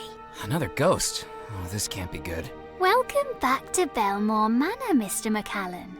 My name is Cordelia Lockett. I do hope I haven't scared you. To be honest, I've had my fill of ghosts for today. Perhaps I should be running along. I'm afraid you'll need to come with me. There is someone you need to meet. Who?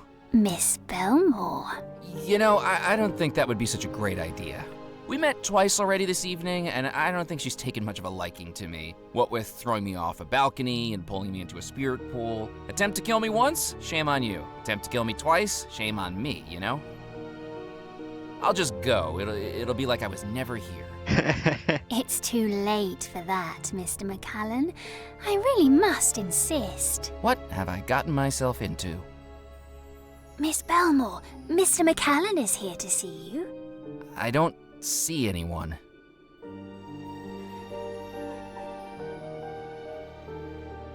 She's putting on her face.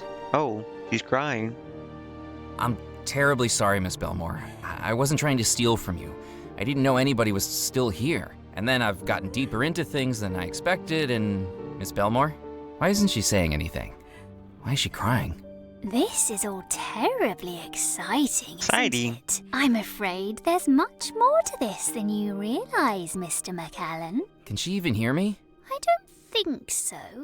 but keep trying to talk to her anyway. What happened to her? I can tell you all that I know, if you're brave enough to hear it. I hope I am.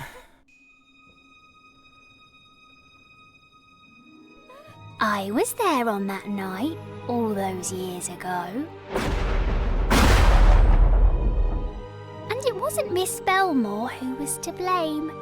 The morning of the wedding, Mr. Rackham left a gift on Miss Belmore's dresser. A small leather pouch with strange beads and strange markings. I shouldn't have been looking, but I saw her open it. It was black magic. Everyone had heard the rumours about Mr. Rackham, but I saw it with my own eyes. Miss Belmore panicked. She threw the pouch into her music box, slammed down the lid to lock it, and threw the brooch into the fireplace. But it was too late. She was losing herself. I could see it in her eyes. Minutes later, she asked me to bring her fiancé to her room. It's bad luck to see the groom before the ceremony. She told him she didn't love him, but I don't think it was her speaking. He begged, he pleaded, his heart broke. He hung him so that he was the one hanging from the tree, wasn't he? He was devastated. I saw him head up the staircase to the balcony overlooking the garden. But oh dear, I didn't know what he was going to do. Yeah. That evening, her wedding to that evil Mr. Rackham began, but it didn't go the way he had planned. Just before Miss Belmore's lips formed the words, "I do," I could see the forces battling inside her. The real love within her resisting the forged compulsion of Mr. Rackham's curse, staring into eyes that were not those of her true love. And that battle of good and evil exploded. Just like that, everyone in the house was gone, trapping us as ghosts to remain here forever.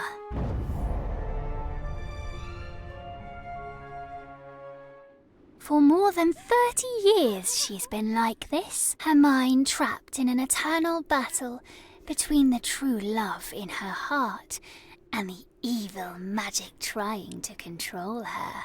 More than 30 years of never-ending heartbreak. And while Miss Belmore is trapped in torment, do you realise what you've done? You've summoned all the ghosts in the house, including Mr. Rackham, that manipulator, that occultist, that devil, the cause of Miss Belmore's suffering. He's once again free to pursue his evil deeds, because you released him.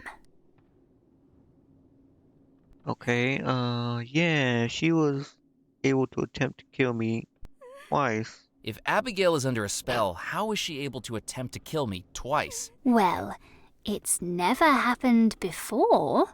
Maybe she's losing the fight against Mr. Rackham's curse, and the evil inside her is growing more powerful. Oh dear, it's almost too terrible to think about, isn't it? Alright, well, why is he doing this? Why is Rackham doing all this?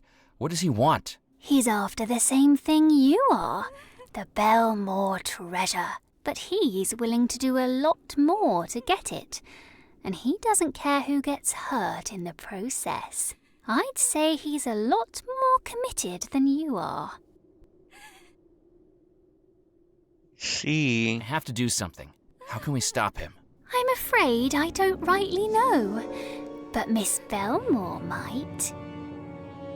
She managed to break out of the spell once, just at the moment of the explosion, when Mr. Rackham tried to carry out the wedding. Perhaps if you take her back to that moment, she might be able to break out of it again. To do that, you'll need to create a love antidote to Mr. Rackham's curse. How can I create a love antidote? Look in the mirror.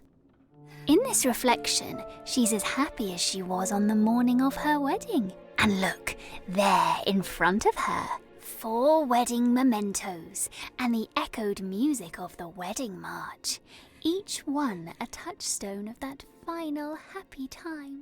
If you could gather those 5 things, perhaps we might bring her back to the moment she escaped the spell, even if just for a moment. There's something else you should know. Mrs. Craddock, the housekeeper, has announced that all wedding preparations are to resume upon the orders of Mr. Rackham. He plans to repeat the wedding tonight.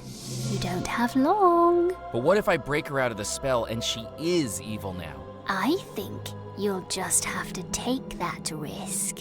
Maybe I should go. Try to find someone who knows more about this. Oh, don't you know? You're just as trapped within this house as any of us ghosts. Try the windows, try the doors. We all have 1,000 times. But it's no use. If you want to escape, she's your only hope. That can't be true. I haven't died.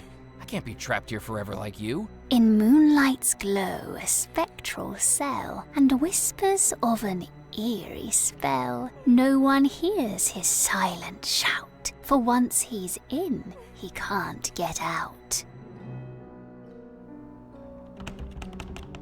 No amount of force or technique or desperate longing would open the door. Cordelia was right. I was trapped. And as I looked around at the house that held me, I felt both dead and alive at the same time. Both awake and in a dream, or a nightmare.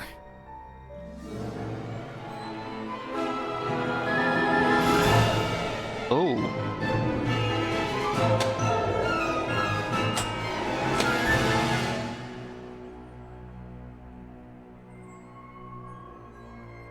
The only way I could possibly free myself was to gather the 5 items to awaken the Ghost Bride, perhaps giving her a third and final opportunity to kill me.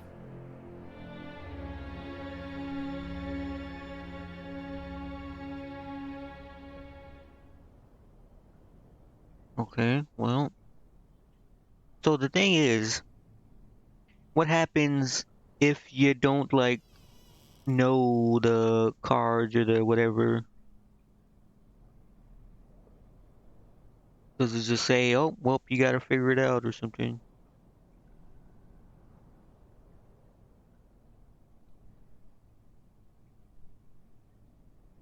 Alright.